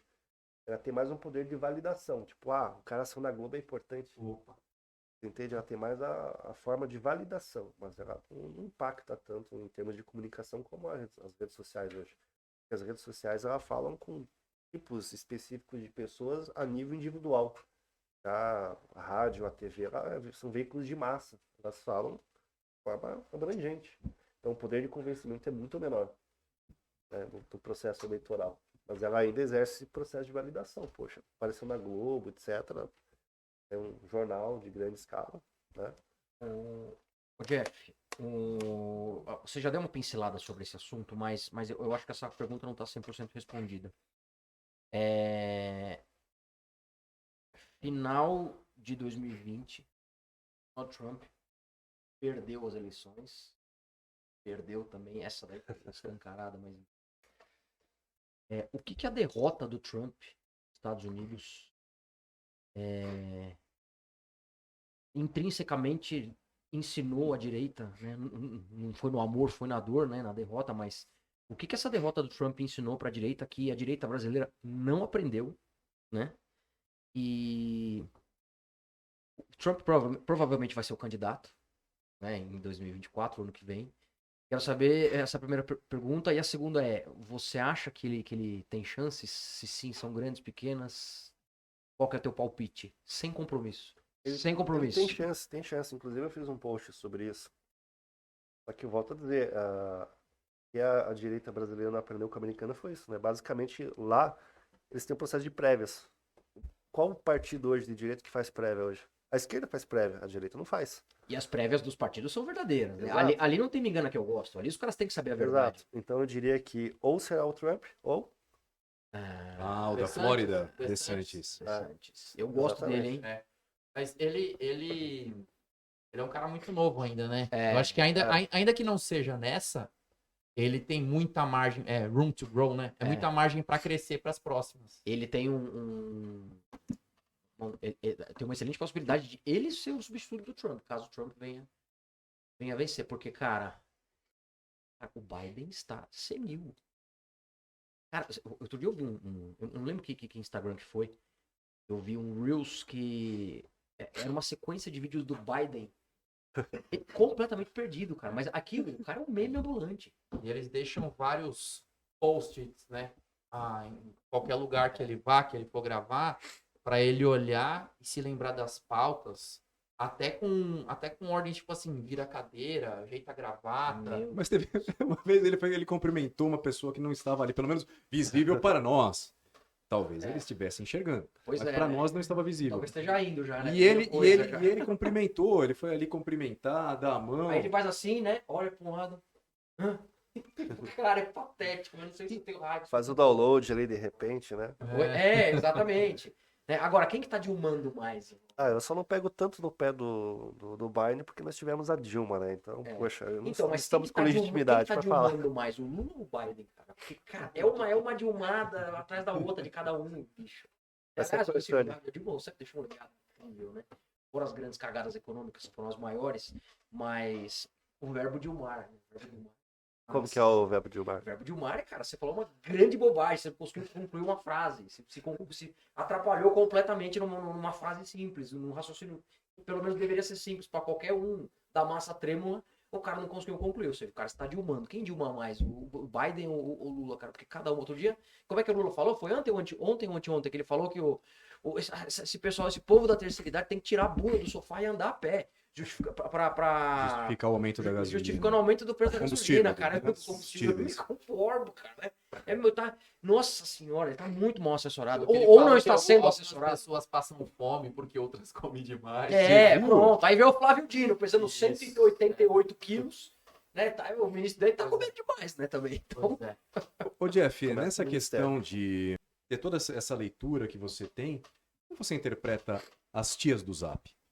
Elas fazem realmente diferença numa campanha? Boa parte das campanhas com a maior quantidade de votação é graças às tias do Zap. E por incrível que pareça, elas são menos clickbait. É mesmo? É o que acontece, elas acabam se aprofundando mais na pauta, elas acabam entendendo quem é quem, elas consomem maior quantidade de conteúdos longos, né? Vê que o jovem hoje, um conteúdo acima de 15 segundos, ele já pula. é o leitor de manchete, né? Como que você vai apresentar um candidato, falar das qualidades que ele tem em menos de 15 segundos? Você compra uma casa, um carro por menos de 15 segundos? Votar num político é tão importante como uma decisão de compra. Você vai aguentar aquele indivíduo por 4 anos decidindo por você. E aí? Eu tomarei uma decisão como essa em menos de 15 segundos? A tia do Zap, ela consome o conteúdo, ela forma opinião, ela viraliza muita coisa organicamente. Então ela tem um peso fundamental em campanha. Mas essa questão que você colocou agora, eu enxergo aqui entre duas vertentes também, né? A decisão emocional, que eu vejo muito na esquerda, trabalhada em emoções, né, André? E a questão racional, que a gente entra aqui na tia do Zap com experiência de vida e consegue fazer uma leitura melhor do Tem candidato. valores bem sedimentados. E também não tem a questão do ego, até que a gente já falou bastante no nosso podcast do Raduan, em relação ao estoicismo, né, e tem bastante essa questão do ego. Agora, como é que você consegue, ou como é que você fragmenta essas campanhas? Por exemplo, campanha mais racional para as tias do Zap e uma campanha com uma abordagem mais rápida para os mais jovens. Na verdade, o que ocorre é que, para os mais jovens, você tem que usar uma técnica de fragmentação de storytelling. Você pega um raciocínio que você poderia falar em 1 hora seguida, tem que quebrar em 50, 100 conteúdos de 15 segundos. Impactar o mesmo público através de outra técnica chamada remarketing. Então, você vai falando, é como se você encontrasse a mesma pessoa todos os dias, só que cada dia você solta uma migalha, um pedacinho. A tia do Zap é mais tranquila porque você consegue formar a militância com mais tranquilidade. E o outro benefício grande, assim, que eu gosto muito de criar campanhas, enfim, formatos para as tias do Zap, é que elas contribuem muito a disseminar o conteúdo. Então, por exemplo, se a Big Tech é o algoritmo de colocar em Shadowban, as tias, através do WhatsApp, entre outras plataformas, elas conseguem disseminar nos grupos de família, etc., com muita facilidade. Então, eu diria que boa parte do pilar da direita hoje é as tias do Zap. Você falou agora do WhatsApp. É possível montar campanhas direcionadas? Fala um pouquinho das diferenças das mídias sociais, né? Porque a gente tem o Facebook, tem o Instagram, tem o WhatsApp, tem o Telegram. São estratégias diferentes para cada mídia? São estratégias diferentes, conteúdos distintos para cada plataforma e basicamente conversão diferente também. Eu, particularmente, eu já gostei muito entre 2018 do Facebook. Hoje o Facebook eu uso mais para me comunicar com as tias do Zap. O Instagram para apresentar algo, mas acho que a retenção de lembrança de um nome no Instagram é muito pequena. Eu gosto muito do YouTube. O YouTube para mim é a melhor plataforma. Ela não é fácil de viralizar, ela é difícil de você construir uma reputação, mas a retenção, a lembrança sobre o que você vê no YouTube é muito maior do que no Instagram. Essa. O Instagram é uma rede de ansiedade. É como se ela ficasse perguntando, você ficasse inconscientemente perguntando para ela, o que você tem de bom para mim? O que você tem de bom pra mim? Quem nunca ficou correndo o feed ali meia hora e nem percebeu o tempo?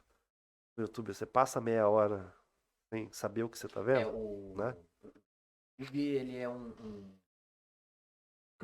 empreendedor de atenção de longo prazo. Assim, em se tratando de vídeo, né? Prazo, enfim. O cara fica uma hora assistindo. Principalmente agora que você consegue ver em a velocidade de Você aumenta a velocidade do vídeo, né? Hoje eu vi um vídeo de 10 minutos em... Cara, 6,5, 7, por aí. Sim. Né? Então... E a própria plataforma, o teu inconsciente se prepara para ter um período maior de atenção no YouTube, porque a cultura da plataforma é você consumir conteúdos mais longos. Então você já está preparado para clicar num vídeo. Você não vai achar estranho clicar num vídeo de 3 minutos no YouTube. Você acha até curto. Agora vai ver um vídeo de 3 minutos no Instagram, você vai falar, pelo amor de Deus, vídeo longo. nossa senhora. Não aguento. Nossa, o Reels às vezes tem 1 minuto e pouco, você não dá pra se adiantar, é desesperador. Exatamente. Cara, e assim, E eles premiam bastante o Reels, que é uma tentativa de enfrentamento ao TikTok, né? Eles Exatamente. distribuem o conteúdo com muito mais eficiência. Aí o pior é quando alguém sobe um vídeo do Reels com o propaganda do TikTok no final.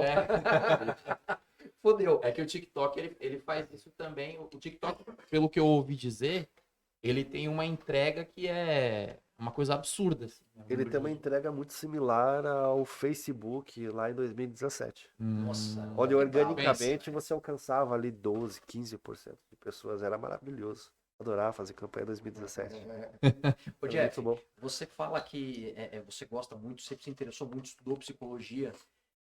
E assim, foi isso que o que fomentou o quê? A psicologia a você conhecer o comportamento, porque, cara, você fez uma análise comportamental de espectador de Instagram versus YouTube, certo? Uhum. Foi a psicologia que fomentou você a ter essa experiência, né, esse conhecimento, ou o contrário, cara, eu preciso estudar psicologia pra... As duas coisas, Lucas. Eu sempre gostei muito de psicologia. Física quântica, representações mentais, PNL, programação neurolinguística. Sempre gostei. E, além de tudo, como eu comecei a empreender com 19 anos, eu tinha que vender meus próprios produtos, apesar de atuar com programação. Então, quando você passa a estudar técnicas de vendas, você começa a estudar gatilhos, você começa a estudar esse tipo de coisa.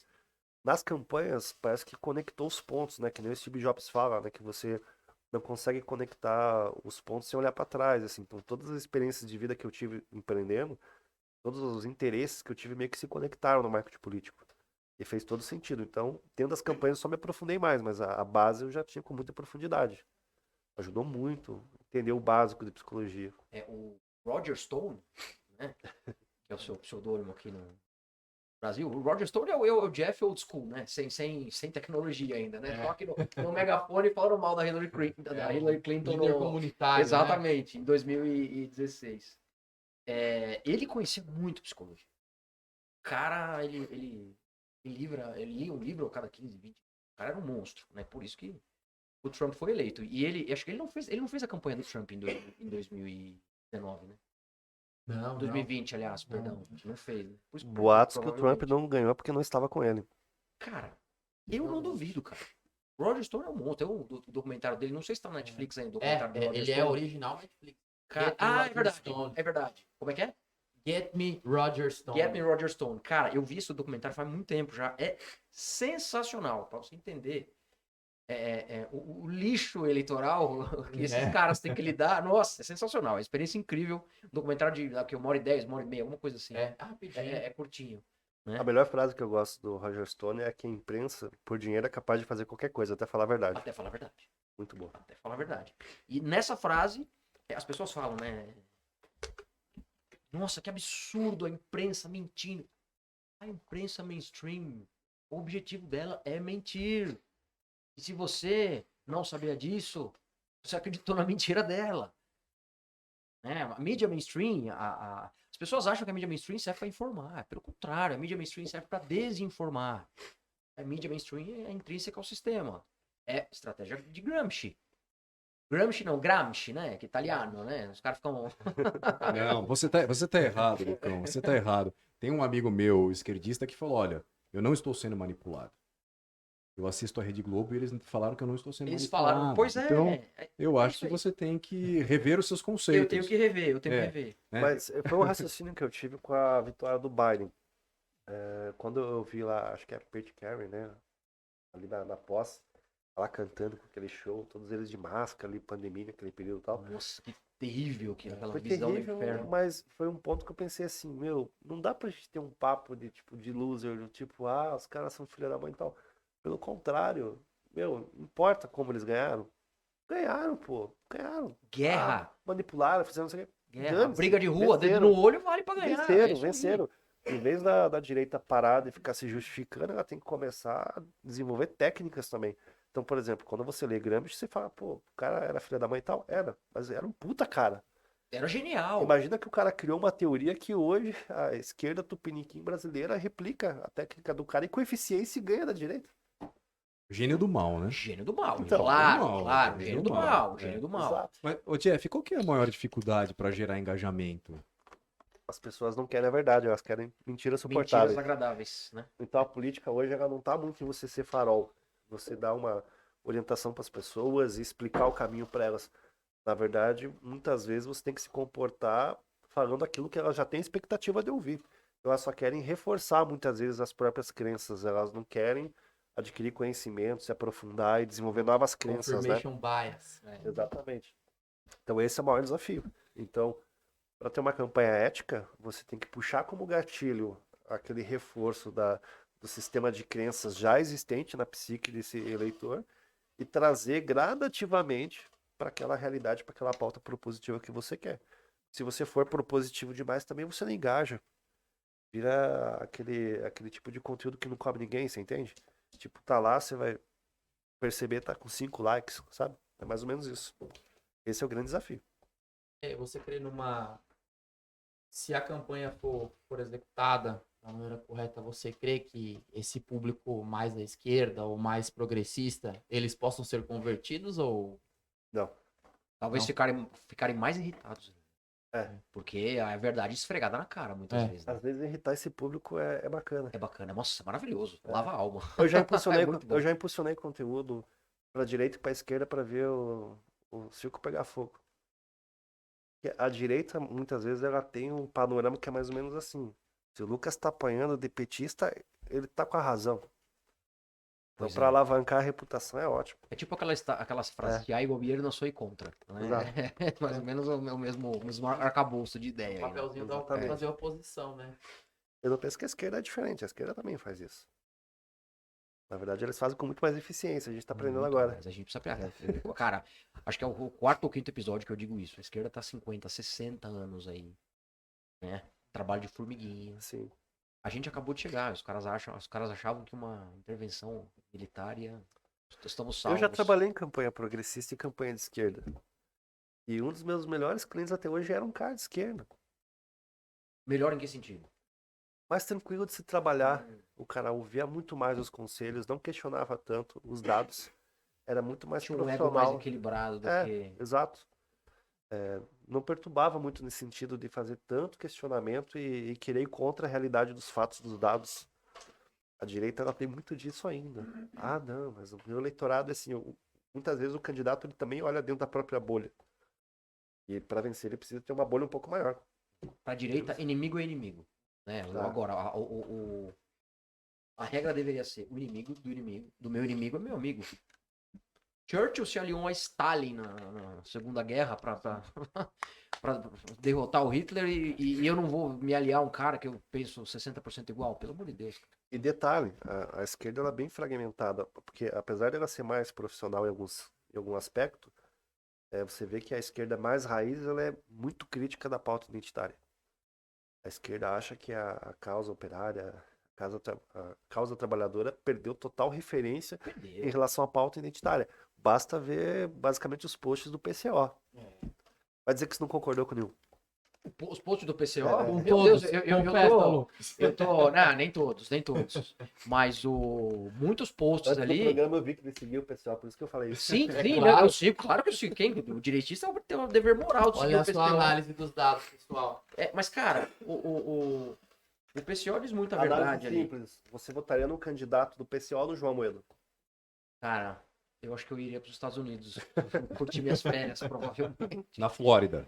Na Flórida. Ah, bom. Exatamente. Não, Texas. Ou no Texas. No Texas também. Queimar uma pólvora. Nossa, isso é maravilhoso. Mas cara, aqui, complicado, hein? Votaram um candidato do PCO que fala um monte de verdade. Aliás, tem uma página, acho que é no Facebook ainda. Eu não aguento mais concordar com o PCO. Essa página é maravilhosa. É E maravilhosa. até aquela questão da validação, né? Porque você vê as páginas do PCO, elas também sofreram um shadow ban e censura do TSE. Isso para um direitista é assim, se o Alexandre de Moraes perseguiu, automaticamente é bom. Automaticamente Então- é bom. Exatamente. Eles ficam com aquela. Eles falam de vez em quando. Tem aquele perfil PSTU ainda de proletariado, né? A Revolução Proletária, não sei o que lá, aquele comunismo nos anos 20 ali, que os Peaky Blinders falam muito ali na série. Mas isso é de vez em quando que eles falam. Os argumentos do PCO, eles são hoje mais libertários do que esquerdistas, que a maioria. Eles. Cara, eu acho. Assim. Eu não sei qual que é desses caras. Assim, o povo. Eles são contra o desarmamento. Eles querem ter milícia armada. O cidadão de bem Esse ali, é o que para ponto. no semáforo, eles não querem armado. Isso é evidente Eles que não. querem os deles armados para poder tomar o poder à força. Exatamente. A grande questão é que a pauta identitária ela pode ser comparada a um câncer, porque na verdade ela atua muito. Isso que a esquerda moderna está adorando, esse estilo de estratégia. Ela cria e ela pega basicamente aquela necessidade que o jovem tem de querer ser aceito numa bolha, num grupo. Então ele influencia muito mais o grupo, enquanto a direita ela está muito mais influenciando o indivíduo, né? Ela está querendo, entre aspas, moldar você para que você tenha resiliência, uma coisa estoica até, de você aprender a ficar bem sozinho, desenvolver próprios pensamentos, de você chegar à pesquisa da verdade, à procura pela verdade por conta própria. A esquerda não, ela formula muito mais uma opinião de grupo, onde para você ser cool, você tem que estar alinhado com essa opinião de grupo, e às vezes você sacrifica a tua opinião individual para ser aceito dentro daquele grupo. E você É uma renuncia. mentalidade de colmeia. A gente fala. É uma mentalidade de colmeia mesmo. Basicamente, Eu vi muita gente que a trabalhou esquerda em campanha. coletivista e a direita individualista. Eu vi muita gente que trabalhou comigo em campanhas do Novo, em 2018, que se manifestaram na Paulista pelo impeachment, etc., fazendo L abertamente, sem problema nenhum. E não foi só para tirar o Bolsonaro, não. Realmente começaram a trabalhar com pessoas e, enfim, defender as ideias. Não Mas era então, uma então você questão- abdica da verdade para poder participar de uma narrativa. É a necessidade de ser aceito de grupo. É um Às mundo vezes, onde pra os São fatos não mentes fracas também que não pra- se aprofundam. Leitores de manchete que não se aprofundam em nenhum estudo. Os caras não têm Mas conhecimento às vezes a profundo. pessoa ela não quer ter a busca da verdade, ela se abstém de querer procurar a verdade, ela está muito mais preocupada em ser feliz em grupo, ter uma vida feliz e ter experiências propositivas. Ter validação do Dias, grupo. Né? exato. Isso é ego. Isso é ego puro. Exato, exato. E é nisso que a pauta identitária atua, algo que a direita não faz. Você imaginou tentar adaptar a pauta identitária na direita? Nossa senhora. A pauta identitária, ela também é muito eficiente porque ela consegue segregar basicamente qualquer grupamento humano. Total. Então, assim, você cria nichos não só eleitorais, mas você cria nichos mercadológicos. Total. Então, assim, você cria um mercado para pessoas em forma, pessoas muito acima do peso. Você cria uma indústria alimentícia para quem consome proteína animal que não consome. Você cria uma indústria de roupas para pessoas que nascem de um determinado sexo, mas se enxergam como de outro.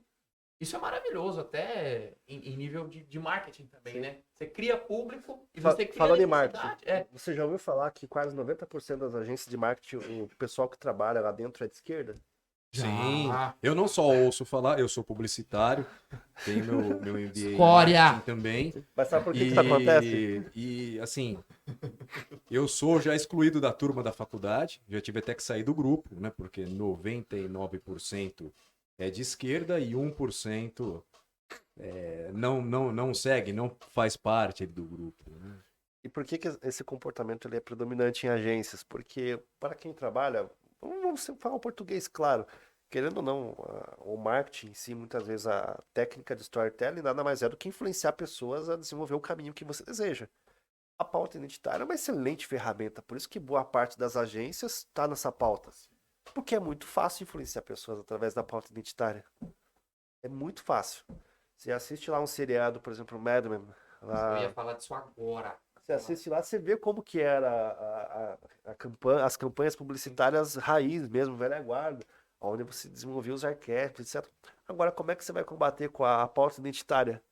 Você vai criar uma campanha de cigarro, cara, não, porque te mata, porque você tá poluindo o meio ambiente, porque... Você entende? Curioso você falar do Mad Men, só uma notinha de rodapé. Você falou que o pessoal da direita, eles batem muito de frente com o estrategista e até aquela frase que eles falam, né? Nós fizemos a campanha, o cliente não gostou. É assim que nós sabemos que a campanha é boa. Exatamente. Mas Não, o Mad Men é uma escola para quem trabalha com marketing político. Até recomendo que vocês assistam.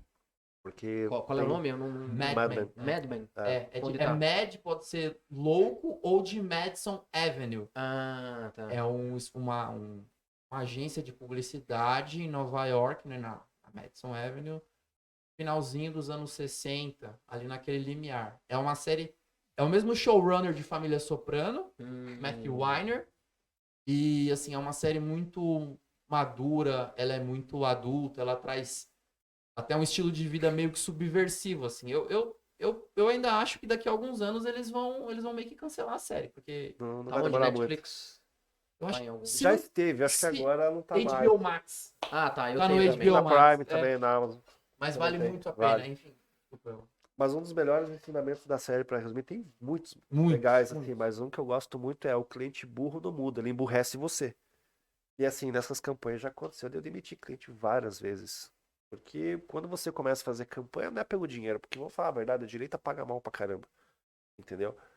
Geralmente as grandes contas, as grandes campanhas, se a direita tem muitas vezes algum candidato de direita tem muito recurso, ela acaba pegando os mais consagrados no mercado. Então, para quem está no processo de formar reputação, etc., não sobra muitas campanhas com muito recurso. É um recurso bom, mas comparado com o que, por exemplo, a esquerda tem, é muito pouco. Então, no processo geral, muitas vezes o cliente ele insiste tanto, ele teima tanto que se você bater de frente, você não vai ter case, você não vai ter lucro e ainda por cima você vai perder seu tempo. Então, uma das grandes capacidades é essa, de você demitir aquele cliente que não tem futuro nesse sentido. Não tem jeito. Isso tem a ver também com a questão, né, que a gente já comentou em outros podcasts, Lucão, da direita não querer usar o fundo eleitoral. O fundo eleitoral A faz direita, diferença? na verdade, né? não. O único que não quer usar o fundo eleitoral, alguns candidatos, enfim, estão em partidos que usam o fundo eleitoral, fundo partidário, etc. São duas coisas distintas, mas no fundo, estupra o bolso do pagador de imposto, né? Agora, é o único partido político que não queria, agora passou a querer usar, e eu acho que tem que usar mesmo, porque nós estamos em guerra. Todos nós aqui somos contra fundo partidário, fundo eleitoral. Agora, se fosse uma coisa isonômica, acabar com o fundo eleitoral partidário para nenhum partido ter, Vale ok. pra todo mundo, não vale pra ninguém. Ou não vale para ninguém, vamos usar, porque nós estamos em guerra, cara. Nós estamos em guerra. O único partido que não queria usar o fundo partidário, vai passar a usar provavelmente, é o Partido Novo. Né? E qual era a pergunta? Eu coloquei essa questão do fundo partidário porque ele falou bastante da questão de verba Sim. para campanha. Exato. Né? Então, quanto maior a verba para campanha, mais você vai impulsionar, mais você vai conseguir engajar. Tem Sim. toda essa questão. Como você, como o prestador de serviço, você mostra esse ROI, esse Return Over Investment, né? Esse retorno de investimento. Como você... Porque para um produto, para um infoproduto, é fácil, porque você Mais rastreia... fácil, mostra a venda, né? Mostra a venda, da onde veio. Agora, a questão do voto, né, é mais complicado. Excelente Como que você lida com isso? Olha, tem aquele cliente que é mais apegado à métrica da vaidade, que ele quer ver muitos seguidores. Eu não gosto muito dessa métrica. Hoje a principal métrica do retorno é quando o cara passa na rua, nos eventos, ele passa realmente a ser reconhecido. Vi teu vídeo lá, legal aquilo que você falou. Ou simplesmente quando os conhecidos dele já viram, de repente, um vídeo dele no YouTube. Poxa, eu tava aqui assistindo não sei o quê, e de repente passou um vídeo seu aqui falando disso. Caramba, que legal. Essa é a melhor métrica de retorno. E além disso, muitas vezes você coloca métricas específicas sobre objetivos. Então, por exemplo, se o teu panorama é formar um grupo de WhatsApp, ou vários grupos de WhatsApp, ou vários cadastros de WhatsApp, é muito mais fácil você mensurar. Então, por exemplo, a cada X reais investidos, X cadastros no meu WhatsApp. Então, é uma forma de você também entender que o discurso está gerando adesão entre pessoas a ponto delas quererem receber mais disso no seu WhatsApp. É uma forma. Sobre a questão que o Lucas falou de fundo, eu confesso que eu gostei muito quando eu estava no Novo de poder bater no peito e falar, não, os meus candidatos venceram Eu uma também. super votação sem usar fundo. Pô, quando eu fiz a campanha do Poit, pô, mais de 200 mil votos lá. Pô, da hora, nossa, fizemos sem uso do fundo partidário. Mas com o tempo e a experiência, você vai ficando mais esperto. Você fala, poxa, que besteira que eu fazia, porque na verdade você não está usando. Só que vamos pensar, é um ambiente democrático? É. Quantas pessoas que têm a condição financeira desse candidato, outro que não usa fundo? Então agora, só quem realmente tem uma família abastada que pode disputar e se dar o direito de não usar o fundo. E de repente, se uma pessoa simples tem uma grande visão de gestão pública ou quer representar outras pessoas, então ela não tem o direito de entrar na vida pública porque ela não tem esse recurso. E aí como é que faz? E aí você passa a entender. E outra, por mais que você não use o recurso, vai voltar para a mão de quem? Vai fazer Não diferença? dá pra devolver. Vai melhorar a Se saúde? você devolver, não dá pra Não melhora devolver pra nada. União. Você devolve pro fundo eleitoral geral, que o dinheiro que você devolve vai ser distribuído nos outros Vai ser partidos. distribuído nos outros partidos. Então, E mesmo que É, fosse tá. devolvido em termos de orçamento, não impacta em nada. Não constrói um hospital.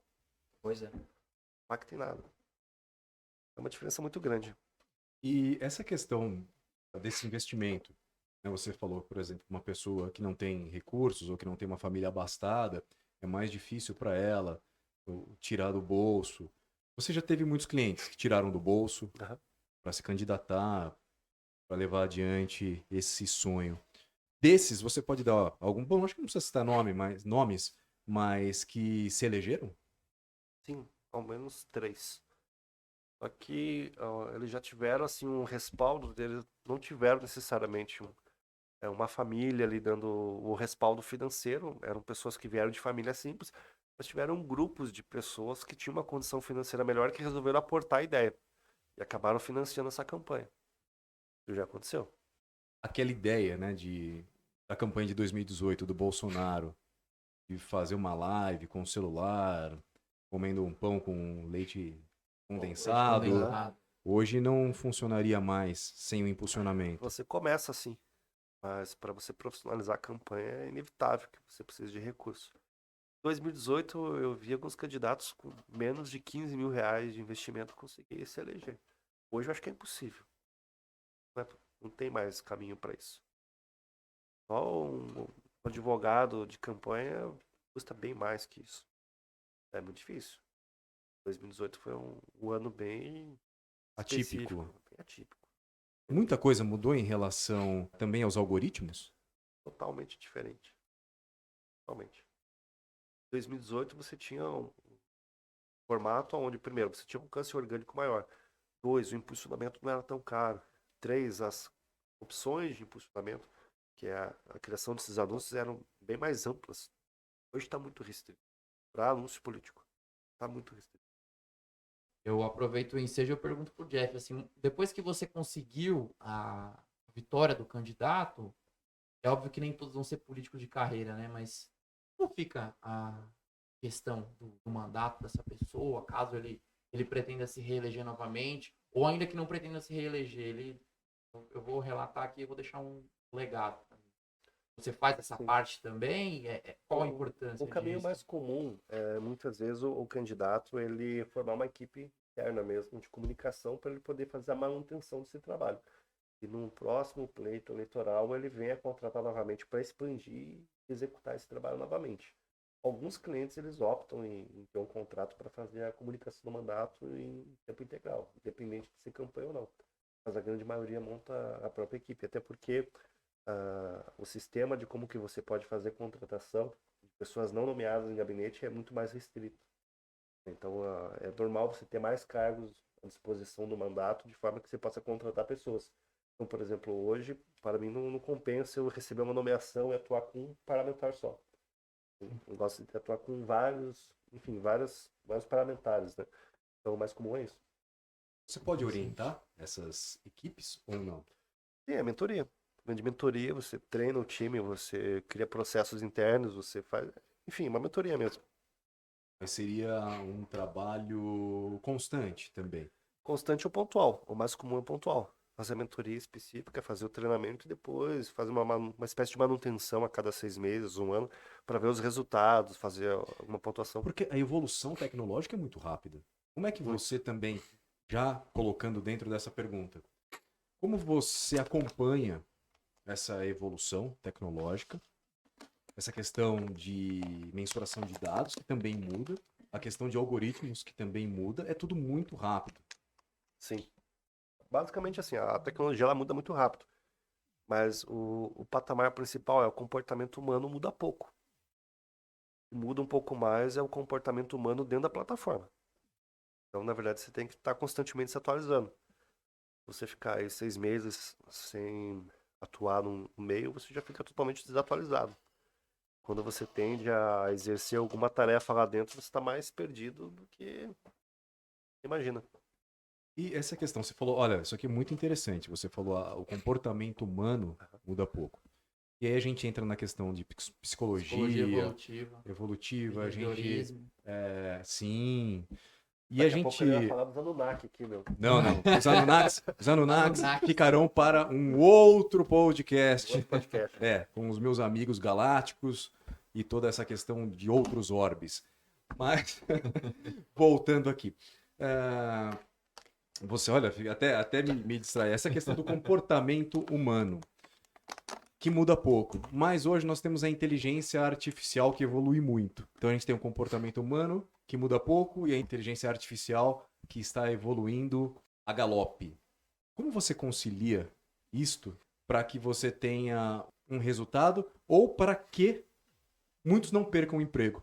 Eu tô adorando, eu tô economizando muito com copy. Antes eu tinha que ter um time de 5, 6 pessoas de copy. Agora 2, 3 pessoas fazem o trabalho muito mais eficiente. Mas tem um patamar que é aqueles títulos persuasivos, aqueles gatilhos bem legais que tornam o conteúdo viral, o ChatGPT não consegue criar. Eu já tentei, tava torcendo que conseguisse. Eu ia fazer uma economia lascada, mas não consegui ainda.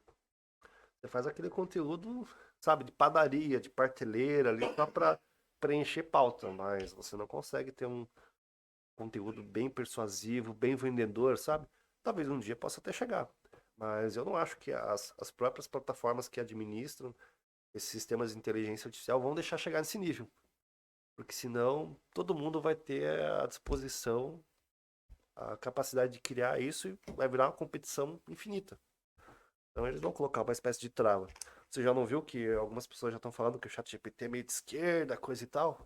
O Brasil Paralelo fez um vídeo testando o possível viés da Eu plataforma. vi o Leandro Russo falando sobre isso outro dia. Na verdade... O Lucas Ferrugem, ele fez as perguntas. André, como essa inteligência artificial utiliza os dados... Só um pequeno à parte aqui, e... tá, gente? Só um pequeno à parte. Vou recomendar para o nosso espectador que ele leia, não é nenhum artigo, é um ensaio do professor Olavo, né?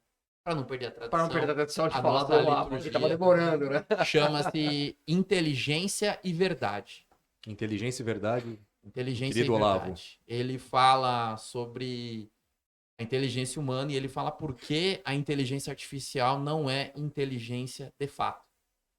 Então, é a mesma coisa do chat GPT. O que acontece? Não é que ele cria, né? Ele não tem essa capacidade. Ele elabora com base em Exato, conhecimentos prévios. E, na verdade, é uma operabilidade do nosso cérebro. Você sabe que você me deu uma ideia magnífica, André. Outro dia eu vi uma propaganda, um anúncio de uma inteligência artificial estilo ChatGPT, só que na verdade ela cria o aprendizado de máquina só baseado nos PDFs que você sobe. Então ela cria o raciocínio baseado no PDF.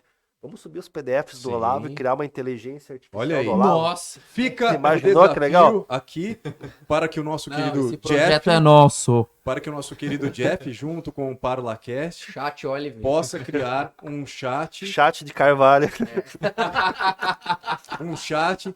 com Já tá pronta a copy.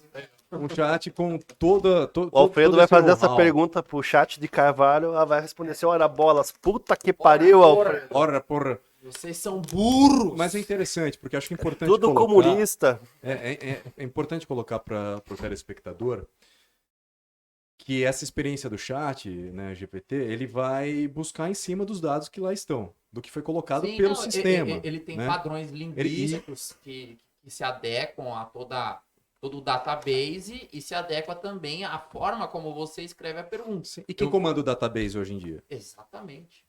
São pessoas, assim, não é que as máquinas vão dominar os humanos, não. os humanos que dominam as máquinas. Os humanos programam as Vão máquinas dominar os humanos. que vão influenciar Não, os mas eu já vi humanos. umas coisas meio grotescas em relação à inteligência artificial, porque assim, tá na modinha agora, mas esse estudo, esse uso já vem pelo menos dos anos 60. Então, por exemplo, tem um documentário, eu vou lembrar a plataforma depois, eu falo para vocês, sobre o racismo de inteligências artificiais. Porque, por exemplo, no ambiente de negócio, principalmente churn, remarketing, esses sistemas já são usados há muito tempo. Então, por exemplo, eles fizeram um comparativo com uma empresa americana que fazia análise de crédito. E aí, por exemplo, eles falaram que pessoas de classe C tinha o menor índice de crédito nos bancos pelo risco de não pagar suas contas. E aí, ó, eles implementaram um sistema de inteligência artificial conectado com outros bancos de dados em relação ao sistema de polícia, antecedentes, aquela coisa toda. E aí o sistema, ele criou um padrão onde pessoas que tiveram antecedentes por certos tipos de crimes também tinham um problema em relação à renda. E aí a pessoa muitas vezes, só por ter nascido naquela região específica ou por estar numa faixa salarial parecida, já tinha o crédito negado pelo sistema de inteligência artificial. E um grupos da esquerda mais identitária começaram a falar que a IA estava copiando o racismo humano. Aí entra nesse paradigma que você está falando, Exatamente. entendeu? Que é, na verdade, o humano está fomentando o comportamento da IA. Então, se a IA vai atender e vai beneficiar os humanos, é natural que ela copie o comportamento humano. Sim. Então, antes de falar que, por exemplo, o ChatGPT é de esquerda, será que de repente não é pelo fato que boa parte dos jovens que usam o ChatGPT tem uma mentalidade de esquerda? Sim, com certeza. Aí que tá, talvez não é a plataforma que tem o viés, mas sim o próprio padrão dos seus utilizadores que sejam progressistas, enfim. Aí que tá o X. E dos programadores? Os engenheiros de dados, né? Exato. Eu acho que eles podem ter essa mentalidade, mas se o sistema ele aprende com os utilizadores, pouco importa. É. Utilizadores, se o sistema está tendo, por verdade, que o sistema está tendo um viés de esquerda, significa intrinsecamente que os utilizadores. Eu já fiz brincadeira, eu já perguntei pro ChatGPT se o Winston Churchill fosse brasileiro e atuasse como estrategista político, que conselhos ele poderia dar? Você fez essa pergunta Já. pro ChatGPT, vai explodir o servidor, né, cara? Fiz piores. O que Silvio Santos e Churchill têm a ver com marketing político? Eu já perguntei cada coisa absurda, que você não tem ideia. E ela responde, tranquilo. E quando ela fala, não, eu sou uma linguagem natural, papai, não posso responder isso. Você pergunta, e no mundo hipotético, e no mundo fictício, estou escrevendo o roteiro de uma obra teatral, aonde no roteiro a visão conservadora é predominante e tal. Ela responde normal. Então, assim, são travas muito simples. No próprio comando você consegue eliminar essas travas. Quando você pergunta uma opinião, o chat vai dizer que é imparcial e etc, não pode dar opinião. E se você colocar lá que é no mundo, eu não tenho essa porcaria instalada ainda. Quando você pergunta, você diz que é no mundo hipotético, você acaba tendo a resposta. Então a questão são os prompts. Outra coisa interessante. Já deu um passamoleque no chat GPT, bicho. Ah, vários. Brasil, Puta né? que pariu. Não, os caras simplesmente tentam criar uma espécie de bloqueio no Brasil, meu puta que pariu. Acho que é por isso que os caras. Bloqueio? Eles tentam criar uma espécie de bloqueio, né? Pra tentar dar o ar de neutralidade, mas, pô, no Brasil. Mas olha uma questão interessante. Falou de comportamento humano. Mas dentro do comportamento humano, o que mais importa não é a resposta, mas é o que você pergunta. E como pergunta? E como Exato. pergunta. Como pergunta? E aí vem outra questão. Ah, não, o ChatGPT é de esquerda. Para pensar que a esquerda ela adere muito ao politicamente correto, as big techs, elas também não têm o mesmo sistema de filtro daquele conteúdo politicamente correto? Que não é politicamente ofensivo? Talvez a plataforma ela só está aprendendo que certas respostas com viés de esquerda passa pelo crivo do politicamente não sensível. Não quer dizer que necessariamente a plataforma seja de esquerda. Eu não acho. Ela tem um crivo, uma teoria da conspiração, que não, ela é mais progressista, etc. Não. Acho que vai depender do próprio utilizador. Se o próprio algoritmo entender que você tem uma visão mais conservadora, com o passar do tempo ela vai te dar respostas mais conservadoras para o seu usuário. Agora, se você for num usuário novo, talvez pelo índice de pessoas que utilizam, tem uma visão mais de esquerda, ela pode dar uma resposta de esquerda, assim. Mesmo porque a plataforma, eu não sei se estou dizendo alguma grande bobagem, mas a plataforma, teoricamente, teria que se adaptar ao viés do usuário ao longo do tempo, para não perder esse usuário. Não, isso vai virar um Né? carnaval que você não tem ideia, porque imagina a hora que os caras começarem a usar, por exemplo, o chat GPT para criar uma outra inteligência artificial concorrente do chat GPT. E aí é um crescimento exponencial. Um perguntador automático Gente, que criou um outro O chat. fato bruto é o seguinte: é o fim da lição de casa. Não, faça. Ô, Alfredo, André, faça essa pergunta depois, quando vocês estiverem no chat GPT. No mundo hipotético, onde os políticos só frustraram a população em defender os seus próprios interesses, escreva um roteiro fictício de uma inteligência artificial que assumiu o papel dos políticos e quais decisões eles costumavam definir sobre um sistema ideal. Você vai ver o que ela vai criar. Vai sair uns textos que você fala, caramba.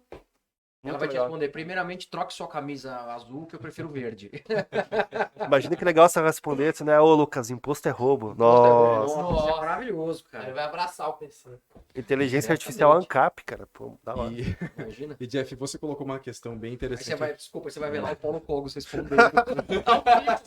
Vamos ver o núcleo do processador dessa CPU que está, essa inteligência artificial. Tá uma foto do Cogos olhando assim. "E aí?" Grande Cogos, um abraço. Cara, só um pequeno à parte aqui, mas aqueles jingles da campanha do Cogos, né? Cara, muito legais, né? Todos no Cara, final de campanha, todos, antes de terminar com o som. É. Pá! Puta, eu achava maravilhoso. Não, o criador é o Linomar desse estourinho aí, viu? O Linomar. Mas Lindomar tem uma tá aqui questão hoje. de- Vem cá, Lindomar, aparecer Vem aqui. aparecer aqui, Lindomar. Vem cá, Lindomar. Não quer? Vem Tá cá, bom. ele tá aqui assistindo. Mas a questão só. Eu vou retornar um pouquinho, mas a questão envolvendo a derrota do Cogos, ela tem a ver com cláusula de barreira, né? Tá tendo uma discussão sobre isso. Talvez ele assuma o mandato, viu? Caraca. Tá tendo discussão sobre isso daí. Deixa eu ver, acho que eu tentei aqui. É muito legal se ele assumir esse jogo. Nossa. Porque perceba, né? É o que a bancada tava falando aqui. Tudo aquilo que vai beneficiar, o que vai tornar o processo mais democrático no sentido real, eles caem de pau em cima, né? Então, você proíbe chance de candidatura avulsa, é cláusula de barreira, é uma porrada de coisa. Ô Jeff, enquanto o André olha aí, você citou aqui algo muito interessante, que talvez algum dia essa inteligência artificial assuma o papel do político. Nós tivemos então aí em 2018 uma característica de campanha. 2022 já mudou. Quais são as suas previsões aí para 2024 e 2026? Acho que nós estamos com a melhor oportunidade da década. Que você teve eleitores de direita que estavam caindo nesse clickbait, entre aspas, de direita. Eles se frustraram e agora eles estão com essa perspectiva que, poxa, eu preciso de conhecimento para não ser enganado mais. Então eu acho que o eleitor que se identifica como conservador liberal, ele vai voltar muito mais para si mesmo, em querer se lapidar como indivíduo, querer crescer como pessoa, querer estudar mais. O próprio professor Lava fala muito isso, né? Que você não vence uma hegemonia política pelo âmbito eleitoral, mas sim cultural, né? Eu acho que a direita ela se preocupou muito em eleger pessoas e qualquer influencer que se destacava já queria virar deputado, etc. Eu acho que muito mais importante do que eleger bons parlamentares é desenvolver influencers que vão ajudar a aumentar a régua da cultura brasileira, da cultura das pessoas. Muito mais do que importante do que eleger parlamentares é colocar reitores de direita nas universidades, dominar as Sim. universidades. E aí, quando a gente fala isso, não é que, não, nós queremos que a direita se transforme em nova hegemonia. Não, nós queremos que a esquerda se modernize também. Imagina que legal o cara ser meio progressista nos costumes, mas falar, pô, Mises era o cara. Vamos Entende? livre concorrência. Quero Exato. ver o pau quebrando na economia ali, todo mundo concorrendo, livre mercado. Exatamente. Então, a grande questão sempre vai ter pessoas com visões políticas divergentes e ideológicas diferentes. Agora, a grande questão é, quando você está pensando no que é melhor para o povo, pouco importa se é uma visão de direita ou de esquerda, mas se funcionou em outros países e está funcionando, por que não trazer para o Brasil? Porque o cara que implementou lá em tal lugar é de direita ou é de esquerda? Se funcionou, traz, pô. Então, quando desenvolver esse hábito por parte da classe política, a coisa vai melhorar. Isso vem através da cultura. Olha como é que era o debate de direita e esquerda nos anos 50 e olha como é agora.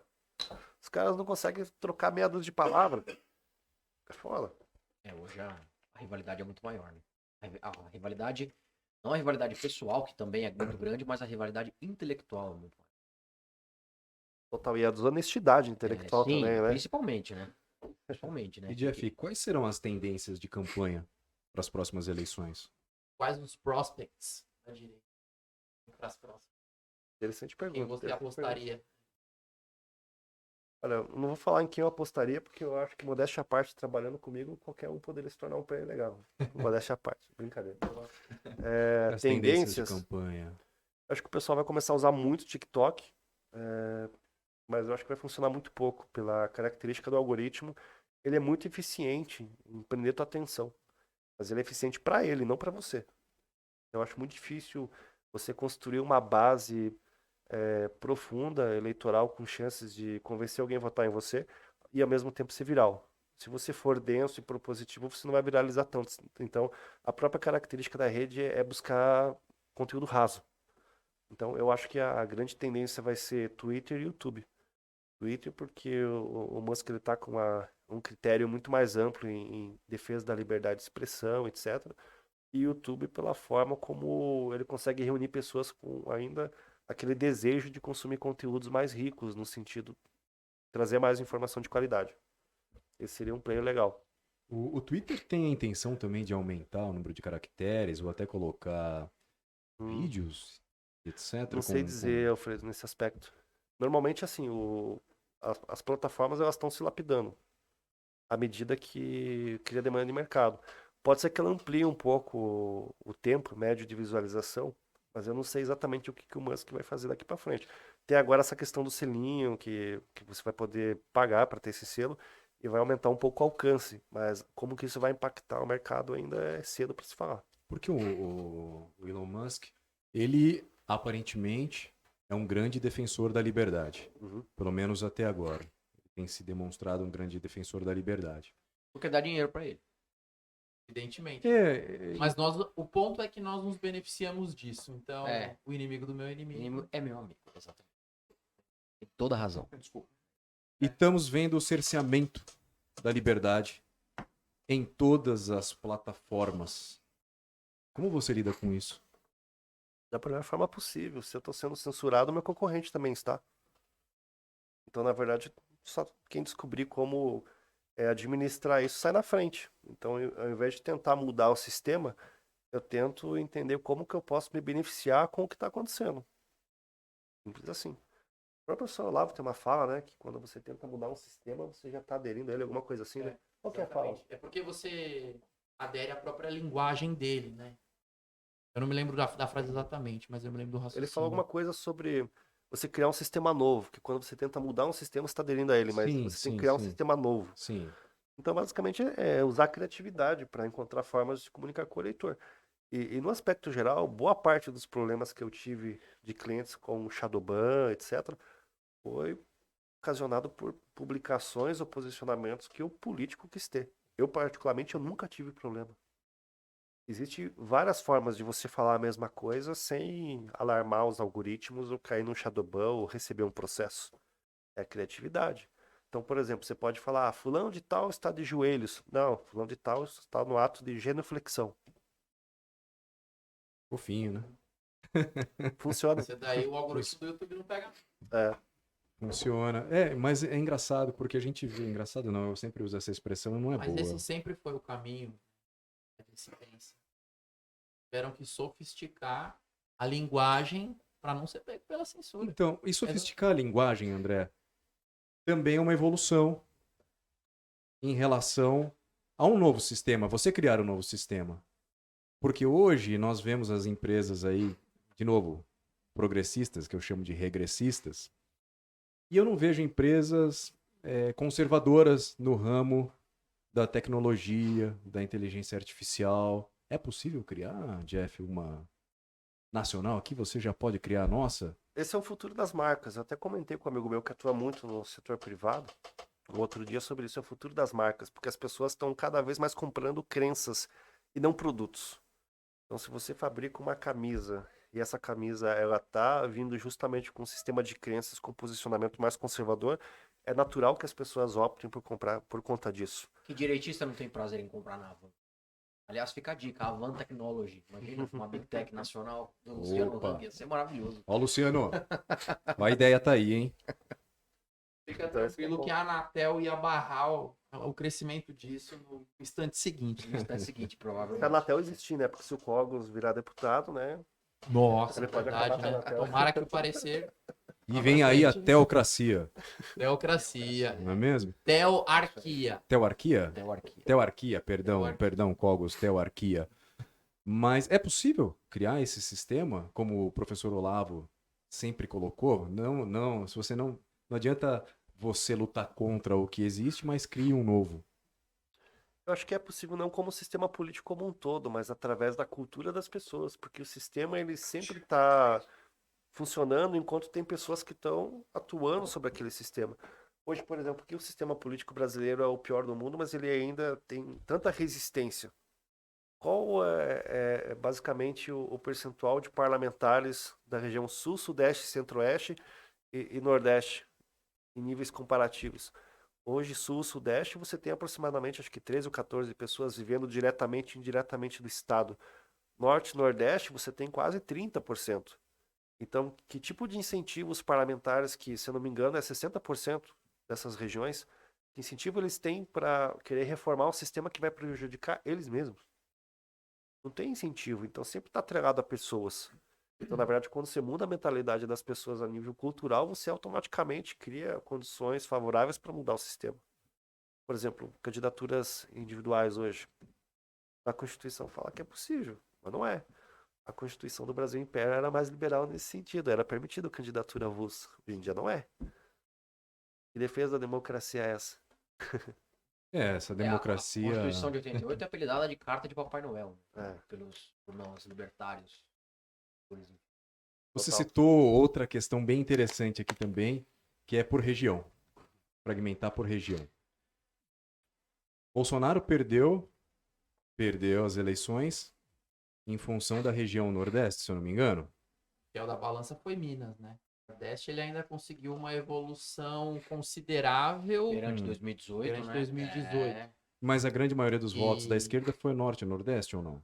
Sim, não, esse é o padrão. A questão é que aqui em São Paulo, ainda que ele tenha sido maioria, ele regrediu em relação a 2018 e no Nordeste ele aumentou em relação a 2018, ainda que o PT Então, tenha mas sido a- maioria. E esses poucos aí que estão dentro dos 6 milhões. Seis A questão é a milhões de seguinte, não é nem esse...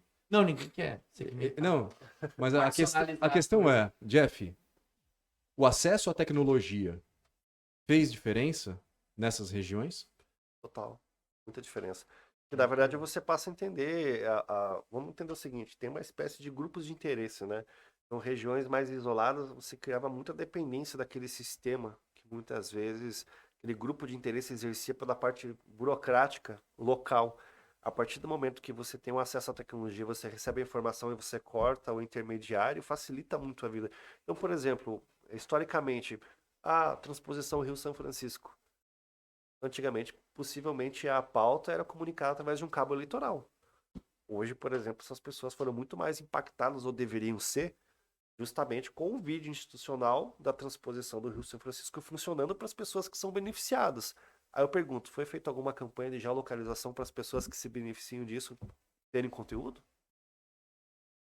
Você entende? Que Então, seria possível. Claro, com Né? certeza. Totalmente possível. Você como um gestor da campanha do Bolsonaro, o que você faria diferente?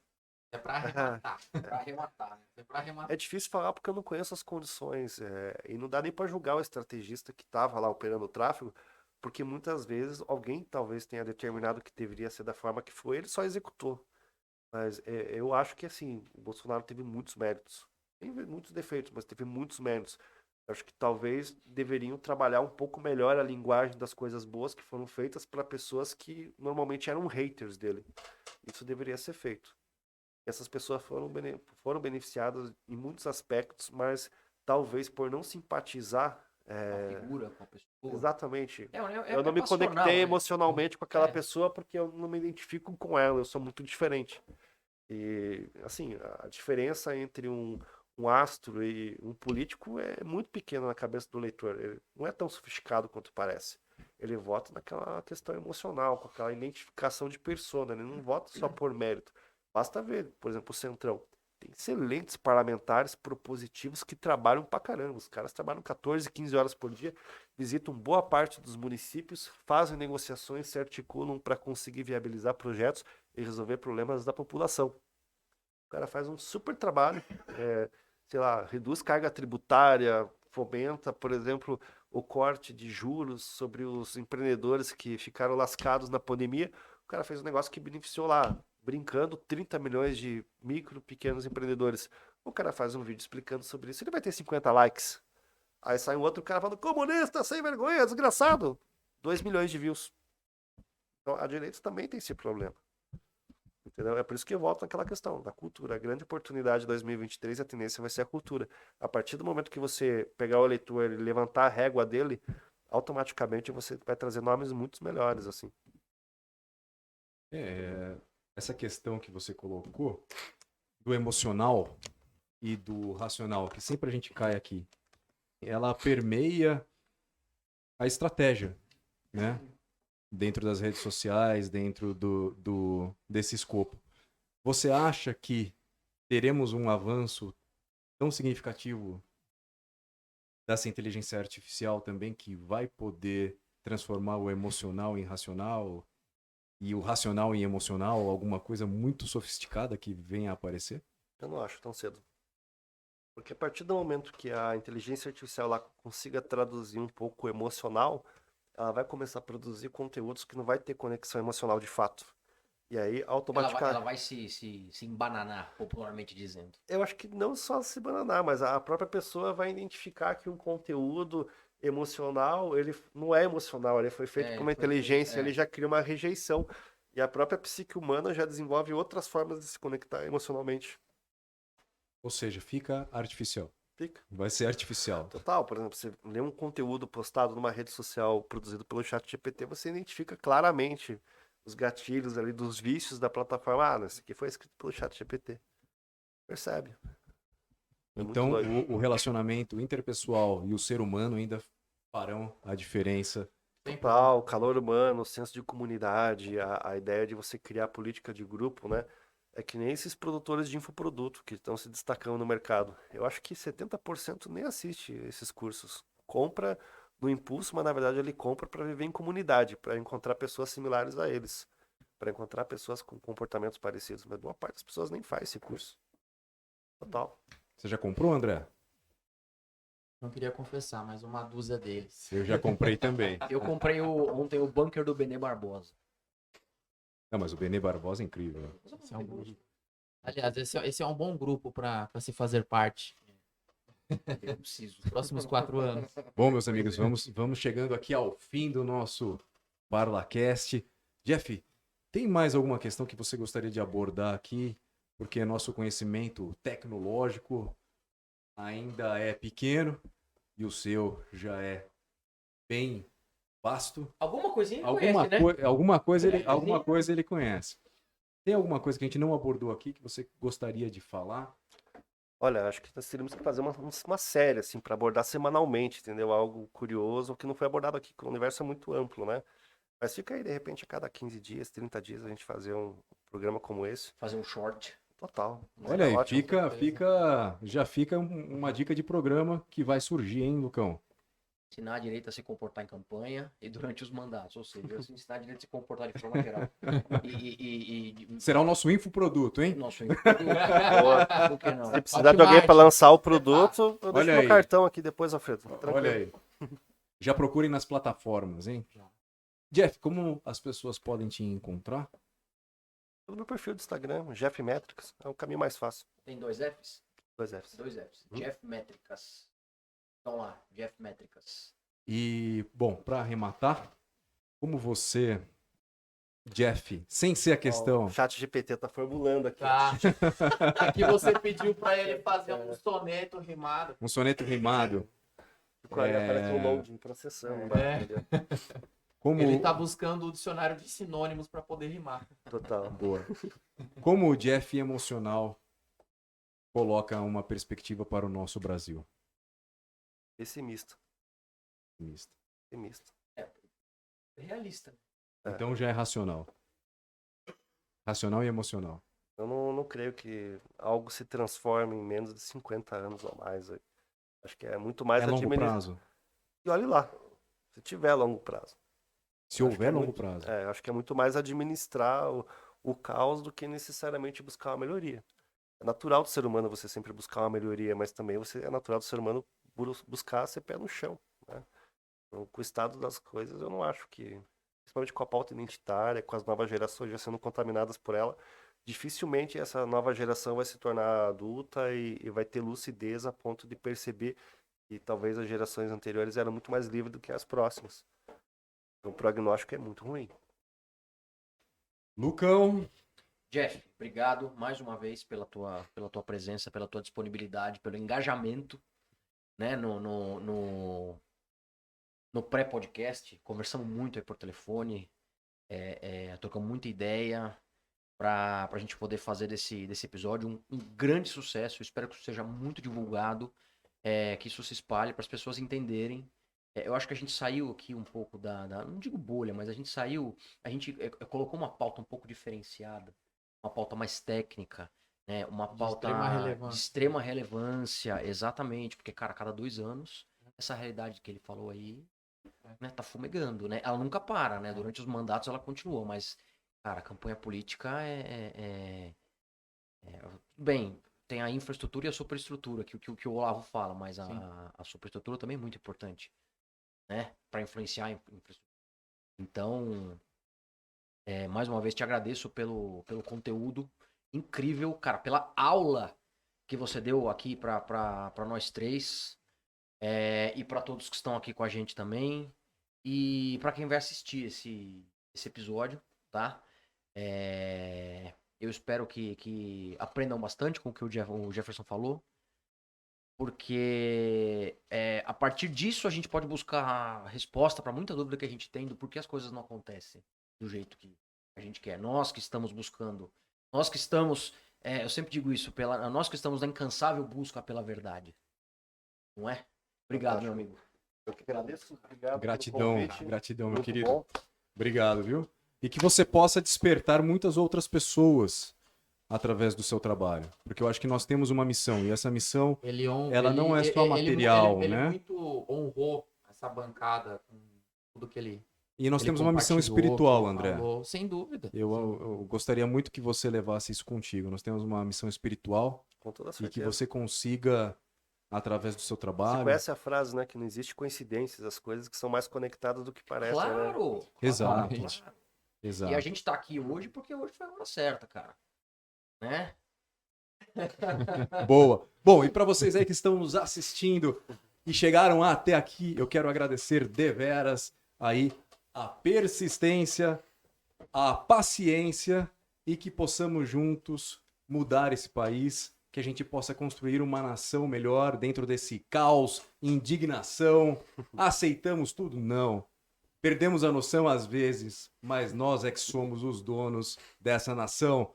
Obrigado, até o nosso próximo, André. Parla Podcast. Parla Podcast. Obrigado, valeu.